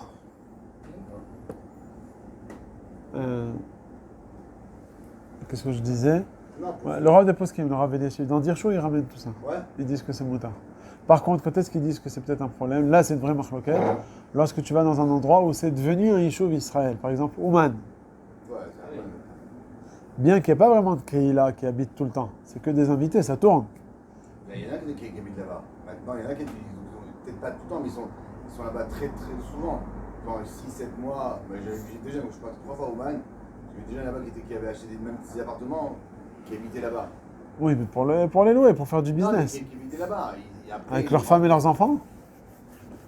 Pour le travail, c'est pas vraiment une Kehila. Tu profites de Kehila parce qu'il y a des bêtes Knesset et tout le temps du monde, ok. Il n'y a pas vraiment une. On appelle ça, c'est quoi? Il n'y a pas un noyau qu'à voir, il n'y a pas un noyau. Est-ce que ça s'appelle Yishuv Israël ou pas? C'est-à-dire quoi? C'est quoi la définition? Il n'y a pas un noyau, ça veut dire, il n'y a pas un Il n'y a noyau. pas de noyau. Hein. Qui est là-bas tout le temps. Plein de coups, il n'y a pas de noyau. À Deauville, par exemple. Ah si, il y a une Kehila, Bétar, il y a une Kehila. Il y a un Rav à Deauville, Bétar. Ah, non. Moi, je suis déjà parti là-bas, Bétar. Il y a un trou qui habite là-bas. Vadaï, tout le temps. Vadaï. 100%. C'est un, d'ailleurs, je connais Rav Maman. Oui, non, c'est vrai. C'est pas Rav Maman aujourd'hui. En été, c'est plus grand, mais il y a une Kehila là-bas, comme Nisaka et tout, bien sûr, des Kehila là-bas.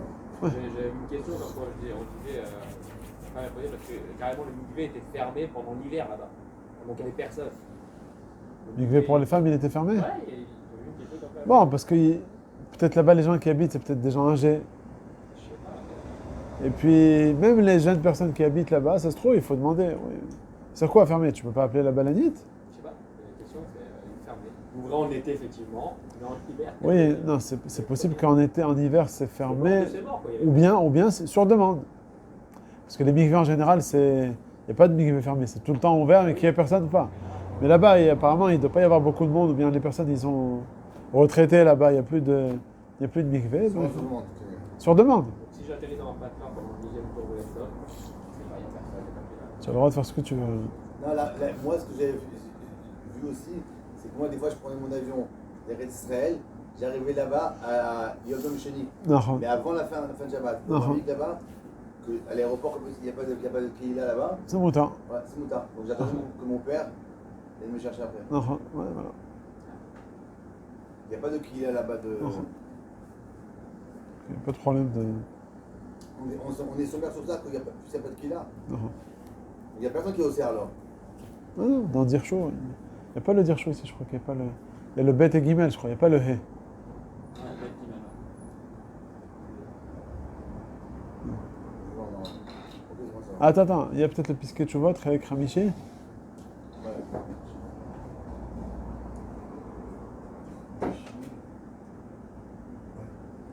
Ici, c'était plein de trucs que j'avais étudié ici. Il y a plein de notions ici. Je pense que c'est là-bas, il y a rien aussi. Je me rappelle quand avec Menachem, c'était des grosses maroquettes. Elles sont moutard, pas moutard.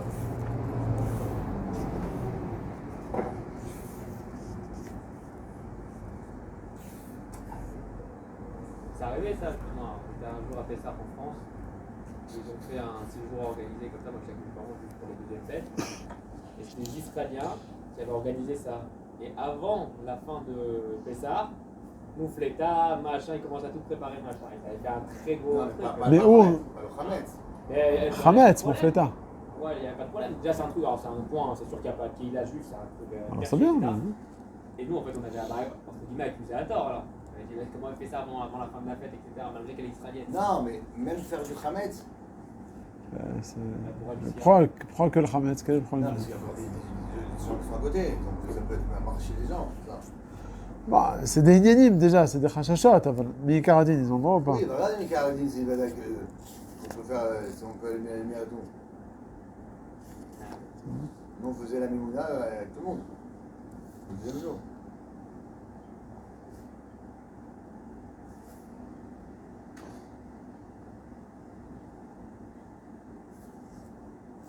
Après, il explique aussi c'est quoi quand on arrête Israël. Ça se fait une maison, il faut venir les trois khadim. Ouais. Ça aussi, c'est.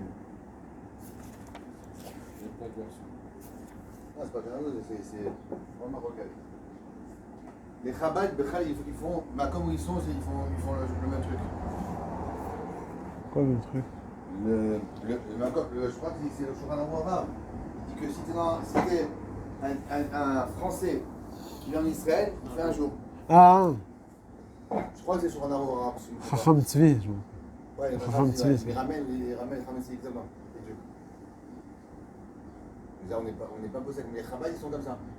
Où ils vont, ouais. Ou la couleur, la croix. Pour moi, c'est clair. Ouais, c'est. Il n'y a pas un, tu vas étudier Non, mais c'est fort qu'un Français vient en Israël, il fait un seul jour. Non, moi j'ai mon oncle aussi, qui est venu d'Amérique ici, il n'est pas marié, il a fait qu'un seul jour. C'est un problème, La ça. question, là, ouais. Ouais, mais c'est comme ça, je sais pas. Ah, ben non, parce qu'on lui a posé la question est-ce que si tu trouves une femme, Ah, parce c'est qu'il est ce truc-là, un célibataire, ouais. Célibataire. C'est pour ça que nous, quand on restait à l'Eshiva, à l'époque, on avait dit de faire un jour, parce qu'on ne sait jamais si on trouvait un chidour aussi. On avait fait ça, donc c'est comme si on était déjà. Bon, même noté ici, c'est pas qu'ils venaient en vacances. Ah, tu dis, c'est pas aussi. Ouais. La question est-ce que si tu trouves une femme qui est plein des là, tu restes. Oui. Ouais, exactement. À l'Eshiva, c'était le truc qu'on nous disait.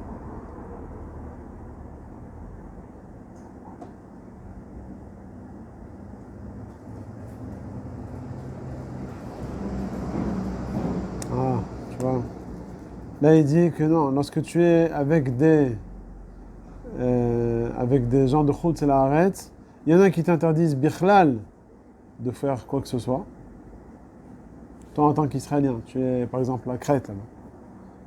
Rien, tu peux rien faire. Il dit aval, il y en a qui permettent, mais même ceux qui ont permis, c'est dafka, si c'est avec ta femme et tes enfants. Ça veut dire betina. Ou bien si c'était proche aussi, même si c'est des Français. Mais en tout cas, si c'est des gens étrangers, tu n'as pas le droit de faire quoi que ce soit. C'est même si... Là, pour l'histoire de la crête, je sais pas. Ouais. Il ne faut pas le faire ça en public. Là. Bah, on faisait du minyan, on faisait tout. Non, minyan, c'est moins grave. Là, je te parle vraiment de faire un... Non. À part minyan, il y en a certains qui sortaient le téléphone, ils passaient des moments. Devant tout le monde. Dans tout le monde. Non. Mais d'après dire jour, on me dit que c'est bon. Justement, apparemment, je ne me rappelais pas de ce prat. Là, il te dit que tout ce qu'on... Il faut voir si dans Dire Chaud, ils ont permis Philou Befaresia ou pas. Je me rappelais que oui. Là, il te dit que non. Il te dit c'est soit c'est assaut, soit c'est permis. Qui c'est qui dit que c'est permis? Rabbi Yerbach. Il te dit c'est un problème de Zilzul Shabbat. Voilà. Faire, quand tu es devant tout le monde. Mais en tout cas, dans ta chambre, tu fais ce que tu veux. Oui, mais moi, par rapport aux autres, c'est tout. Les gens qui sont Yom Tov, ils ne ressemblent plus Yom Tov. Les Français qui sont là-bas, ils voyaient tout le monde avec téléphone, voiture et tout. Ils ne sentaient plus Yom Tov. Non. Ça enlève le. Bon, là, il s'est pas trop allongé. Là. La vérité dans Dire Chaud, il est plus... Tu vas dire chaud à la maison? Ouais. C'est quoi, quel siman? Taf Tzadik Vav. Je vais voir. Ah, mais ça c'est dans le cas où il y a des personnes qui font le Yom Tov Sheni. Les Français. Oui, ah oui. Dans le cas où il y a que des Israéliens et qui vont là-bas. Si c'est que des Israéliens, c'est bon. C'est tard, mais voilà, parce qu'il n'y a que ça. Non. C'est là.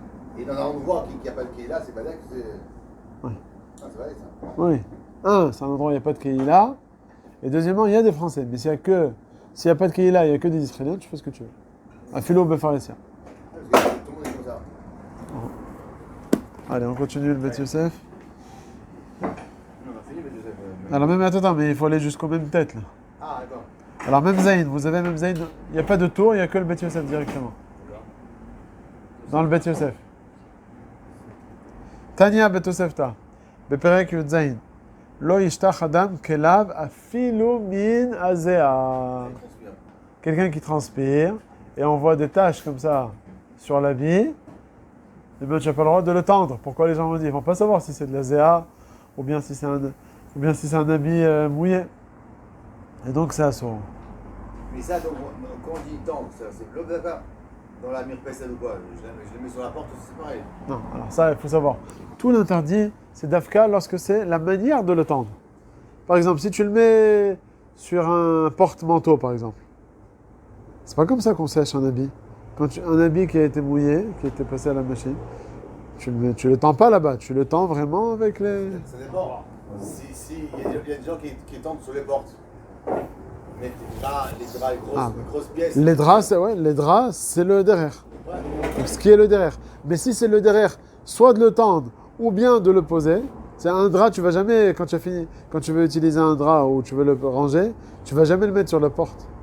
Si tu le mets sur la porte, c'est l'endroit pour sécher. À cet endroit-là, c'est assourd. Tu vois ce que je veux dire? Mais si on peut être tollé de dire que c'est l'endroit où je le stocke, Je mets là. ouais. Ou bien par exemple des capes de bain.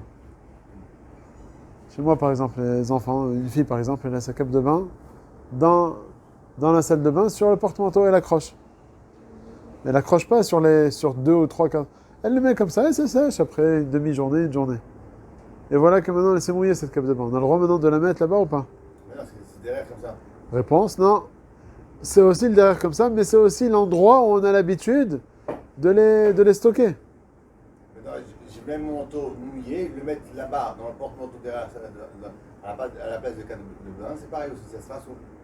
Parce que cet endroit est utilisé, mais derrière on l'utilise pour sécher. Oui, mais pas d'Afka pour le sécher. Oui, j'ai compris, mais C'est pour ça, si c'est un endroit, on le met là-bas, pas seulement pour être séché. Mais même quand moi, mon pyjama, par exemple, je le mets dans la salle de bain, je me change dans la salle de bain, et puis je le mets là-bas.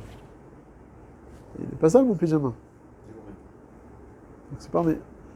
Ah, pour le savoir, le Me'il Tsemer, le manteau en laine, enfin, Me'il Geshem, là, on te dit que quoi? D'après certains poskim, c'est un chidouche, ça aussi, qu'on a le droit de le tendre pour qu'il sèche. Vous le mettez où? Je vois dehors. Pas chez toi, Bechadre Chadarim. Quand sur la porte, vous savez, j'arrive, il pleut Ouais. à fond. Il pleut, hop. Tu as le droit de le mettre sur la porte. Pourquoi? Parce que là, chazuto mochia chalav, que tu l'as pas lavé. On sait bien, un habit qui est réservé pour la pluie, on sait bien que s'il est mouillé, c'est pas à cause de la kivissa. Donc, chaque endroit où tu peux trouver une porte d'issue qui peut être mistaber, logique, aux yeux des gens, alors on permet. C'est pour ça, tu as fini avec ta chemise. Tu as le droit de la poser sur ta chaise ou pas? Si elle est mouillée, elle est tombée sur de l'eau, tu la prends et tu la mets sur la chaise. C'est permis ou pas? Réponse oui. Pourquoi oui? Parce qu'on peut savoir que qu'une personne qui a fini avec sa chemise, il la met sur la chaise. Donc tout endroit où tu peux trouver une feinte, une porte d'issue, en pensant que c'est pas forcément qu'il a lavé, alors c'est permis. Ah, donc quelqu'un qui arrive, qui transpire énormément, il arrive sa chemise, j'ai déjà vu ça, les gens qui transpirent mais entièrement, ils la mettent dehors, sans peut-être sur une chaise, ça sort. Pourquoi? Parce qu'on n'en met pas dehors. Mais si tu mets chez toi dans le salon, tu as le droit ou pas? Oui. C'est moi dans le salon, parce que c'est peu, mais dehors, Ouais. ça sera sourd. Dehors, ouais. Mettre Ouais. sur une chaise. Ouais. Et la mettre, donc faut la mettre sur une chaise à l'intérieur. Comme si Ouais. c'est. Le comportement soit logique. Voilà. Auprès Aux yeux des gens. Alors que, par exemple, on va dire une chemise qui est tombée dans l'eau, bien que je ne l'ai pas lavée, mais on a dit de l'étendre, je n'ai pas le droit, de l'étendre sur l'étendoir, ça sourd. Bien que moi c'est tout le problème des maritaïnes. Mais de la mettre sur une chaise, c'est permis. Parce qu'on peut comprendre que là, il a mis que c'est son endroit, pas de shticha, c'est pas l'endroit. C'est ce qu'il fait tous les jours. Et même s'il utilise ses chaises des fois pour étendre. C'est-à-dire qu'on a fait. Ouais. Mais des fois, il l'utilise aussi pour. Mettre la chemise dessus. Ouais. Il faut que ce soit réservé à un endroit ou un endroit. Donc il faut que ce soit miyuchat pour Non. que ce soit sourd. Non. Et on a donné une autre coula aussi. Le Me'il Geshem, un habit. Bien, Même le mettre sur l'étendoir, ça va être permis. Pourquoi? Parce que tout le monde sait, s'il est mouillé, c'est pas qu'il. Ah là, c'est un truc. Non, attends. Attends, je rajoute. C'est le Me'il Tsemer. Le Me'il, c'est quoi le Me'il? Quand est-ce que tu l'as lavé à la machine, ton manteau en laine, pour la dernière fois? Jamais. Ça se lave pas. Non, Où est-ce que c'est? Pas un même. Ah, tu l'as déjà fait chez toi? Je crois pas. Toi surtout? Sûrement pas. Au pressing, tu l'envoies. Il a fait. Mais donc, c'est pas chez toi à la maison. Donc, c'est la couleur qu'il te donne. Il te donne un habit, un manteau en laine qui ne se lave jamais à la maison. Tu as le droit même de l'étendre. Ah, pas Mitzadze. Ok? C'est bon? Comment on va voir de loin que c'est un habit en laine? Bah, un habit, tu vois. Un manteau. Le manteau, je parle pas un pull. Un pull, ça se lave à la maison. Même un manteau, ça ne vois pas que c'est en laine de loin. Non, mais tu vois que c'est un manteau de pluie. Tu vois que c'est un manteau. C'est un style d'imperméable. Ouais. Pas Ah, imperméable. imperméable, oui, d'accord. Oui, je parle de ça, moi. Les longs manteaux, là, comme ça. Et le manteau, c'est en général, c'est pour la pluie, ça. Sur le Voir, froid. c'est voir. Ouais. Après, on fait pas le même raisonnement pour les costumes. Parce que les costumes, des fois, aujourd'hui, tu peux les laver à la main. Il y en a plein qui lavent à la À la main, machine. la machine, les costumes, t'as des trucs là, ça les massacre pas les costumes. Non, aujourd'hui, tu as des machines, aujourd'hui, ils ont pas tous le feu. Ta question sur la veste, sur le pantalon, c'est sûr que ça se lave à la machine. Disons la veste. Ouais, la veste. Bon, voilà, il te dit quoi, ça peut se laver. Aujourd'hui, je sais que ma mère, elle fait ça. Moi, je ne le fais pas parce que j'ai peur. Ah oui, Ma mère, elle avait les costumes de mon père, on se pose dans la machine. Ma machine, ils sont très bien. C'est un mode, il ne sèche pas du tout. Après, elle est tendée. Parce qu'il n'y a pas les Il n'y a pas les orages. C'est un mode spécial, quoi. C'est Ouais. Ouais, j'ai un truc rapide, c'est un truc. Et c'est un mode laine aussi. Ouais, Laine oui. rapide, sans essorage. Puis... Sortait un peu mouillé comme ça, après c'est chaud. Essaye. Je vais essayer, hein. Ouais, faut pas. Moi, j'ai rien dit. Moi, je ne fais pas. Moi, je fais pas. Ah, c'est bien d'être avec ça. Costume qu'on veut jeter par exemple, on essaie, on va voir ce que ça donne. Non, les pantalons, c'est pas dingue, quoi. Moi aussi, plusieurs fois, mes pantalons, je les fais. Avec le même mode comme ça, je le fais. La baisse, c'est plus truc. C'est avec. Il y a les épaulettes, il y a les trucs. Ouais. Moi, je donnais mon costume à la classique. C'est la première fois que je l'ai fait. Pourtant, c'est un beau costume en laine. Mais à l'intérieur, il y a devoir plein de trucs pour justifier Ouais. le torse. Là, Ouais, ouais. Il devait être collé. Quand tu l'as remis, il me l'a redonné. C'est ton reculé. Ah oui, mais c'est ça, à l'intérieur, il y a un genre comme un genre de papier qui colle, Ouais. et il s'est décollé, ça. Ouais, Et c'est la qualité du ça, truc, ouais. C'est la qualité, La vérité, c'est pas la ça machine, va- c'est ça la qualité va- du truc qui était pas bien. Ouais, c'est la façon de. C'est la laver aussi. Je ne savais pas peut-être un petit peu, mais celui qui l'a créé, qui l'a fait, il a mis de la colle. Il savait très bien qu'avec la colle, sur un vélo pressing, ça se décolle. Mais c'est pas quoi, c'est un genre de papier. Ouais, comme ça. Ils font les ourlets aujourd'hui, les ourlets de tout temps comme ça. D'accord. Avec le. Faire mettre remplacer. cette bande-là et le faire remplacer, ça fait l'ourlet. Et quand tu l'as même précis, l'ourlet. Ah, il part après, ça part. Hein? Ça part après le roulet. Ouais, ça part. Ouais. Non, avant le pressing. Non. Non, une fois qu'on l'a mis au pressing, moi je sais que j'ai fait ça. Ah, jusqu'au pressing. Ouais, c'est fini, après ça part. Ouais, tu mets ton pied, paf, comme il est défait ton ourlet. C'est rapide. C'est pas cousu. C'est pour la première fois, quoi. Pour Ouais. la première fois. Tu as besoin de le mettre ce soir, hop, c'est fait direct. et tu- C'est terrible, moi je n'ai jamais connu ça en France. Donc il ne faut plus comparer avec la France. Mais un costume que tu as payé 1500 shekels, tu l'as porté 3 ou 4 fois. Tu te dis, bon, allez, je vais aller dans un truc précis, il va être bien. Il est bousillé. CNS, Et je vais me retourner contre qui là? Contre celui qui l'a créé, contre non, celui qui l'a vendu.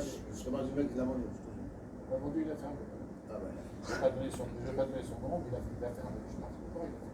Voilà, c'est Avec le colonel, il a fermé. Mais à côté aussi, il bouge les costumes. C'est la folie, hein. C'est la folie. Par rapport à ce que vous avez dit tout à l'heure, je me suis retrouvé une fois en France, dans l'israélien, et on m'a dit deux choses contradictoires. En un sens, c'était.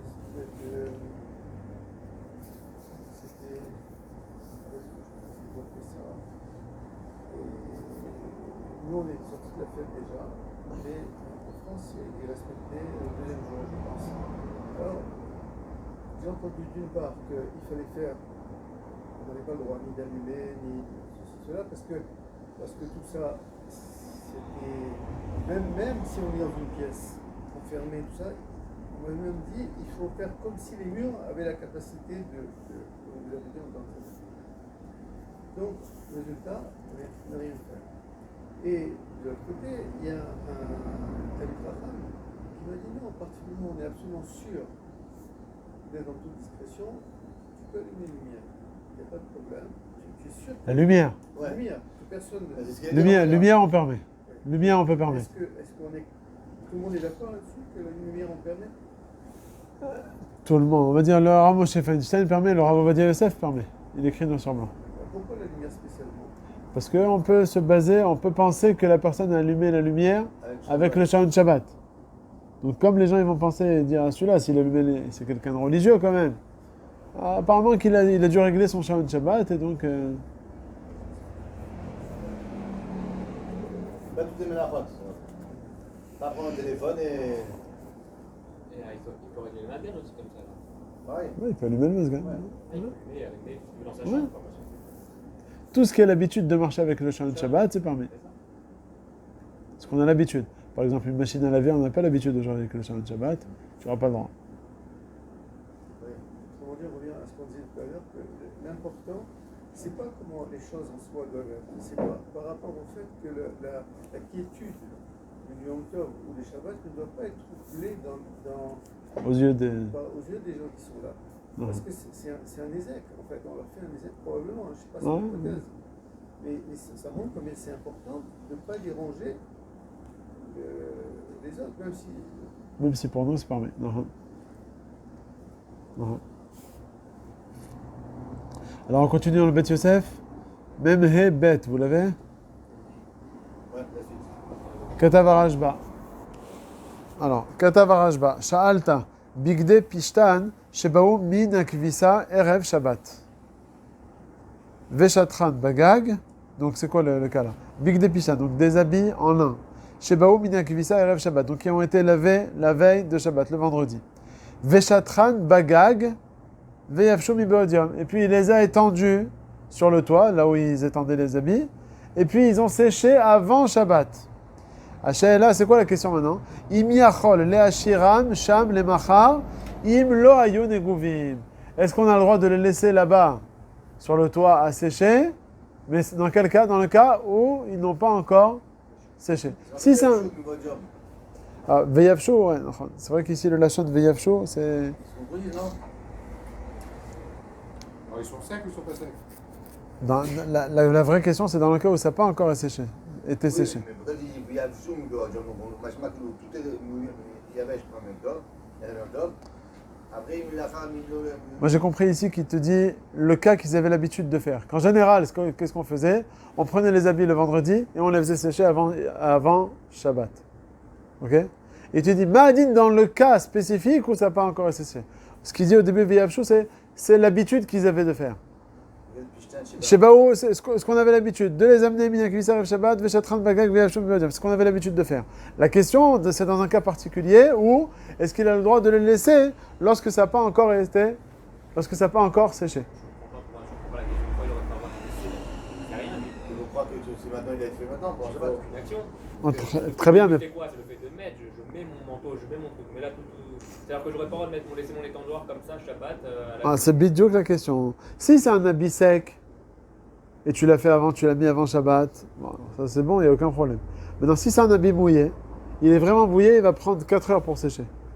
Et on te voit que tu l'as mis toi avant Shabbat. Enfin, on t'a pas vu le mettre. On voit pendant Shabbat maintenant que cet habit il est mouillé sur l'étendoir. Alors dans ce cas-là, j'aurais pu croire que quoi? C'est justement ça tout le safek du Rajba. Qu'est-ce qu'on interdit? C'est le fait même que je vois qu'un habit mouillé est posé pendant Shabbat sur l'étendoir, ou bien tout le issour, c'est d'Afka le fait de quoi faire? De le mettre pendant Shabbat, l'habit mouillé, sur l'étendoir. Mais s'il était posé avant Shabbat, c'est permis. C'est ça tout le safek du Rajba. Le premier de ça, c'est quoi? C'est posé. Est-ce que le issour, c'est le fait même qu'il y ait un habit mouillé sur l'étendoir Shabbat, ça rend la chose interdite? D'accord. Deuxième tzad, c'est non. Peut-être tout le issour, c'est d'Afka si je l'ai mis pendant Shabbat, cet habit mouillé.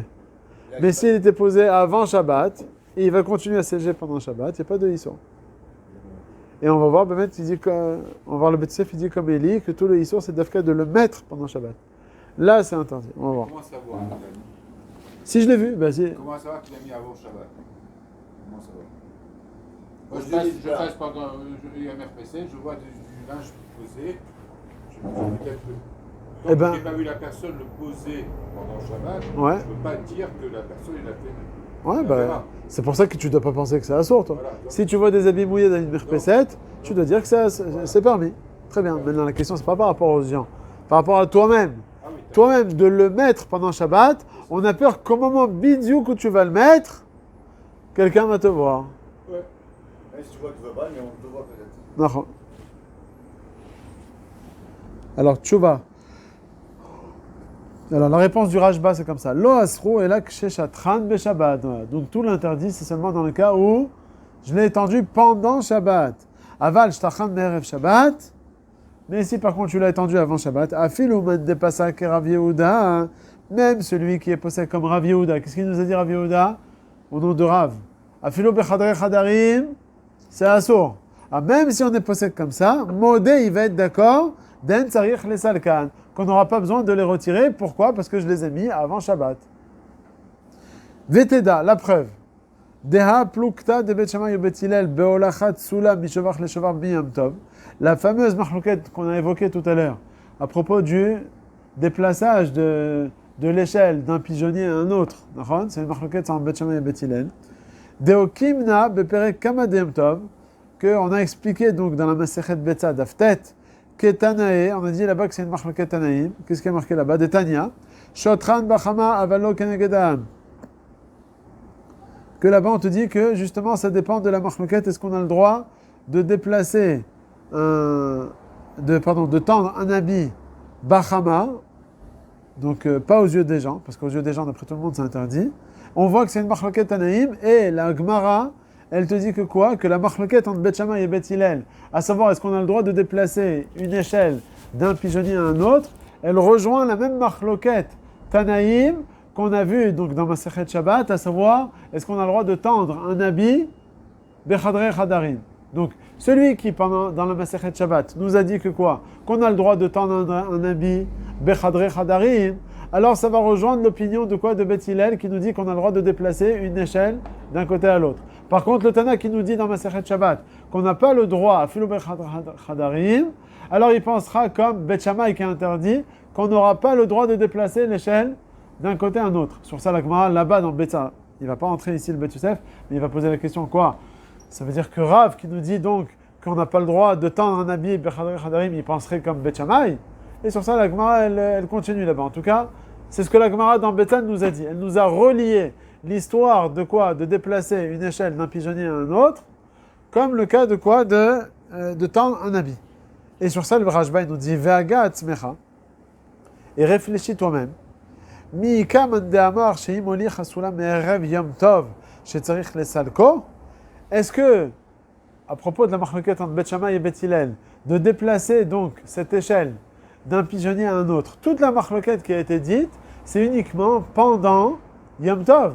Aval, bien sûr que de déplacer cette échelle la veille de Yom Tov d'un pigeonnier à un autre, Vechi, il y a un Issour là-dessus? Est-ce qu'il y a un Issour là-dessus? C'est sûr que non, on n'a jamais trouvé de Issour. Donc puisqu'on n'a pas trouvé du tout de Issour, on comprend bien que quoi? Donc là, en fait, qu'est-ce qu'il nous a dit le Rashba? Il nous dit en fait, il fait la compilation de ces deux données.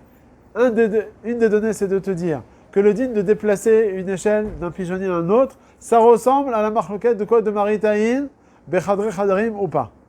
Ça, c'est premièrement. Et deuxièmement, il te dit que toute cette marloquette du déplaçage de l'échelle, on a trouvé que leur point de marloquette, c'était uniquement Be Yom Tov. Aval Me'erev Yom Tov.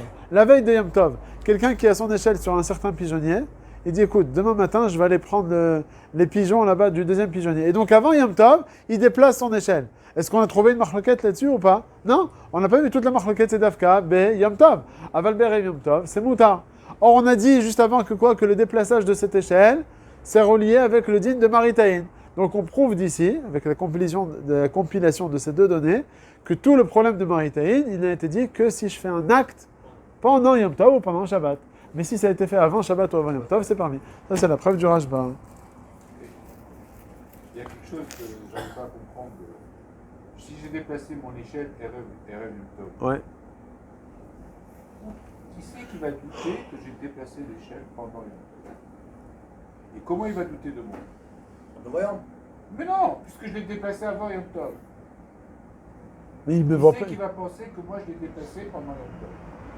Personne ne peut penser. Personne. Mais alors, pourquoi ça serait Non, il te dit dans ce cas-là, si tu l'as déplacé avant Yom Tov, d'après tout le monde, ça serait permis. ça serait permis. Badaï. Mais le linge, c'était pas la même chose. C'est justement le linge ce qu'il veut dire. Tu vois le linge accroché dans ta merpécette pendant Yom Tov, les gens ils peuvent douter que tu viens de l'accrocher. Alors ça, c'est le chidouche du Rashba. De te dire que tout ce qu'on a interdit. Je vois pas. Alors on te dit, c'est la même chose. Il te dit comme l'échelle. Maintenant, je vois une échelle. Les cas sont différents en fait. Alors il te dit, c'est la même chose. Regarde pourquoi. Ouais, bisous. C'est la Gemara qui fait la liaison. Pendant toute la semaine, je suis son voisin, moi. Et voilà, je vois qu'il a deux pigeonniers. Un à droite, un à gauche. Pendant toute la semaine, j'ai vu l'échelle à droite. Et j'arrive Yom Tov, je vois subitement l'échelle à gauche. Ah, d'accord. Ok? Alors on te dit, si tu l'as déplacée avant Yom Tov, c'est permis. De la déplacer pendant Yom Tov, c'est assourd. Pareil aussi le linge. Pendant la semaine, il n'y avait pas d'habit sur les tendoirs. Puis pendant Shabbat, je vois de l'habit sur les autres tendoirs. C'est permis ou c'est interdit? Il te dit, le Rashba, comme on a vu à propos de l'échelle, que si tu l'as déplacée avant Yom Tov, c'est moutard d'après tout le monde. Parce que toute la marloquette, c'est le fait de la déplacer pendant Yom Tov. Mais en tout cas, si tu l'as déplacée avant Yom Tov, d'après tout le monde, c'est permis. Pareil aussi, de mettre des habits sur les tendroits avant Shabbat, c'est permis. Et pour quelle raison? Comme on a expliqué tout à l'heure. Que tout le Issour ici, c'est pas le fait de laisser des habits sur les tendroits. Tout le Issour, c'est de les mettre sur les tendroits. C'est ça tout le Issour. Pendant Yom Tov. Pendant Shabbat, ouais. Pendant Shabbat. Non, c'est ça tout le Issour. Tout le Issour, c'est de les mettre pendant Shabbat ou pendant Yom Tov. Mais si ça a été mis avant Shabbat ou avant Yom Tov, c'est bon. Ok. Sauf si c'est quelque chose qu'on n'a pas l'habitude de mettre. On a dit qu'on pouvait faire ça. Non. Mais alors pourquoi on parle aussi du cas où. C'est quoi, je vais aller plus loin d'ici. Excuse-moi, je vais aller plus loin. Quelqu'un qui bédit Avad a fait le Issour de tendre tout son linge sur les tendoirs pendant Shabbat. Il a dit, beau soleil, on va bien bronzer. Il dit quoi, allez, je vais profiter, je vais mettre tous les habits pendant Shabbat. Alors, il a fait un Issour, il n'a pas fait de Issour. Voilà. Il pourra profiter ou pas de ses habits pendant Shabbat? Pendant Shabbat? Ouais. Non, ça sort un Issour. C'est un Issour de Rabbanan. Alors, ça dépend si tu l'as fait ça Bemeshogeg ou Bemezid. Tu l'as fait Bemezid, c'est Assour. Bemeshogeg, le gras, il est posé avec laquelle, comme ça le Mishamora il ramène, qu'on est posé avec laquelle dans un Issour de Rabbanan. Mais ok, mais admettons que cette personne ne veut pas l'utiliser pendant Shabbat. Elle se dit, mais écoute, j'ai fait un Issour là, il faut que je sois Metaken auto. En quoi faisant? En enlevant tous les habits de l'étendard. Réponse, il n'y a pas besoin, parce que ça, ils sont déjà posés. Tous les Issour, il a déjà été fait, c'est trop tard. Tous les Issour, c'est de les mettre. Il n'y a rien de Metaken, c'est fini, le Issour, il a été fait. Et pourquoi on parle du. On va très loin en disant si jamais le linge avant Shabbat il était sec, pendant Shabbat tu pourrais l'enlever. Ouais, quel est le problème là? Non. Tu vas aller plus fort encore. Tu as une machine qui s'est terminée avant Shabbat et il a séché. Donc avant Shabbat, tu as le droit de le retirer de ta machine à sécher. Quoi, pour l'ouvrir? Ouais. Bon, si c'est un peu entrouvert, qu'il n'y a pas de problème de lumière et tout, sans les problèmes de lumière. Tu as le droit d'ouvrir la porte. Il faut y avoir pensé avant ou pas? Non, sans penser avant. Si tu sais que ça a séché avant. C'est comme machine à laver de vaisselle, ça a séché. Ouais. Et Non, là-bas, c'est pas pareil. Là-bas. Pourquoi? Parce que dans la comment ça s'appelle? Par exemple, les verres qui sont dans la machine à laver, tu peux pendant Shabbat délicatement les essuyer. Donc c'est raouille, ou bien même s'ils sont encore humides, les verres, tu peux boire avec ces verres. Donc c'est pas moukté. Alors qu'un habit mouillé, pendant l'entrée du Shabbat, pendant le Ben Hashmashot, qui va définir si cet objet il va être moukté pendant le reste du Shabbat ou pas, même s'il va changer de nature. Puisqu'au moment du Ben Hashmashot, qui était le couvert, on va dire, ce qui va fixer, c'était mouillé, c'est fichu. Alors qu'un verre mouillé pendant Shabbat, c'est pas moukté. C'est plus qu'à la machine à laver. Vaisselle, ouais. Donc j'ai le droit d'ouvrir la. À moins qu'au moment du Ben Hashmashot, non, même chaîner. Même s'il y avait du savon dessus, tu pouvais le rincer, ce truc-là. C'était raoui. Donc la machine à laver, tu n'as pas de problème, tu peux la J'ai le droit de l'ouvrir, c'est pas moukté, même si j'ai pas pensé de le prendre. Ouais. Non, mais souvent il y a le voyant qui s'éteint. Ouais. Ça, par rapport au voyant, tu as un problème.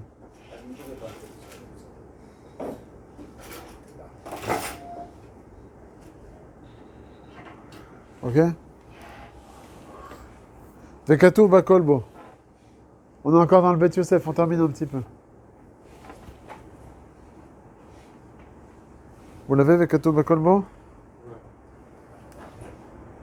Voilà. Vekatou Bakolbo, Mishenashro Kelav. Vous l'avez, monsieur Horace? Non, mais moi, c'est pas la même pagination que vous. Là, donc- c'est là.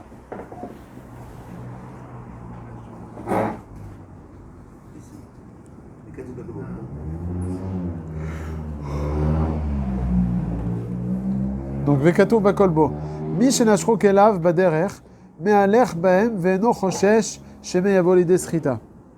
Comme on avait dit, que si c'est tombé, on a le droit de le récupérer. Si c'est tombé dans pas beaucoup d'eau, et tu as le droit de le remettre, on n'est pas choshesh que tu vas être sochet. Aval. Eno menaharan min amaim. Par contre, tu n'auras pas le droit de les secouer. Pourquoi? Shei minaharem yeh chayav mishum sochet. Parce que si tu vas les secouer, tu vas être sochet ton beged de l'eau qui se trouve dedans, et donc c'est un problème donc minatora de sochet.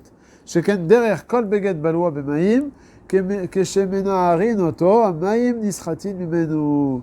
Quand tu vas le Baloua dans le maïs. Tu prends l'imperméable, c'est pas baloua. Oui, ça dit- Bien fait, c'est pour ça que l'imperméable, lui il parle de l'imperméable en plastique.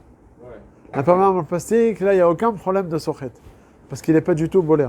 Tout ce que j'ai parlé tout à l'heure, moi c'était un imperméable, un manteau en laine, qu'il a imbibé beaucoup d'eau. Il y a un imperméable en plastique. Des fois, il y a des imperméables qui sont Les kawaii là, les trucs. pas les kawaii, mais En tissu En tissu, bah ça ça assaut. L'eau, elle non, pourquoi Ah ouais.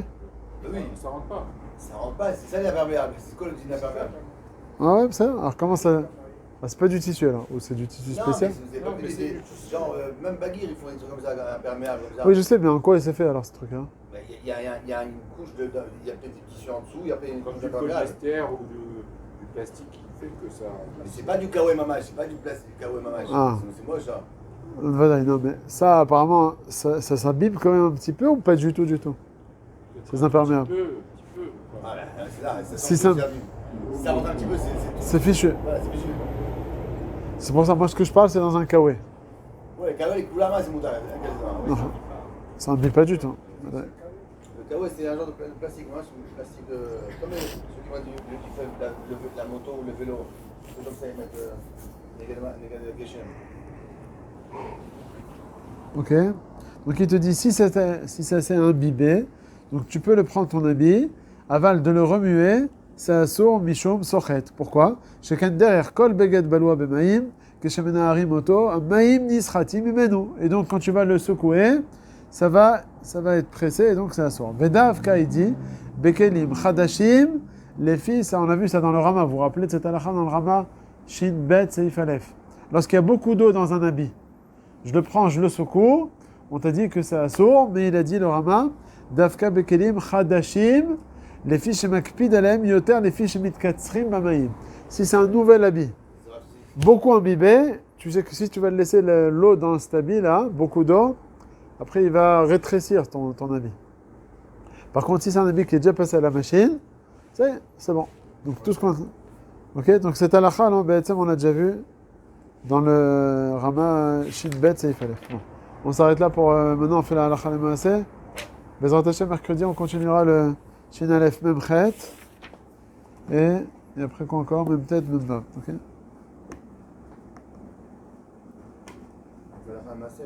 Allez, halakha le maaseh.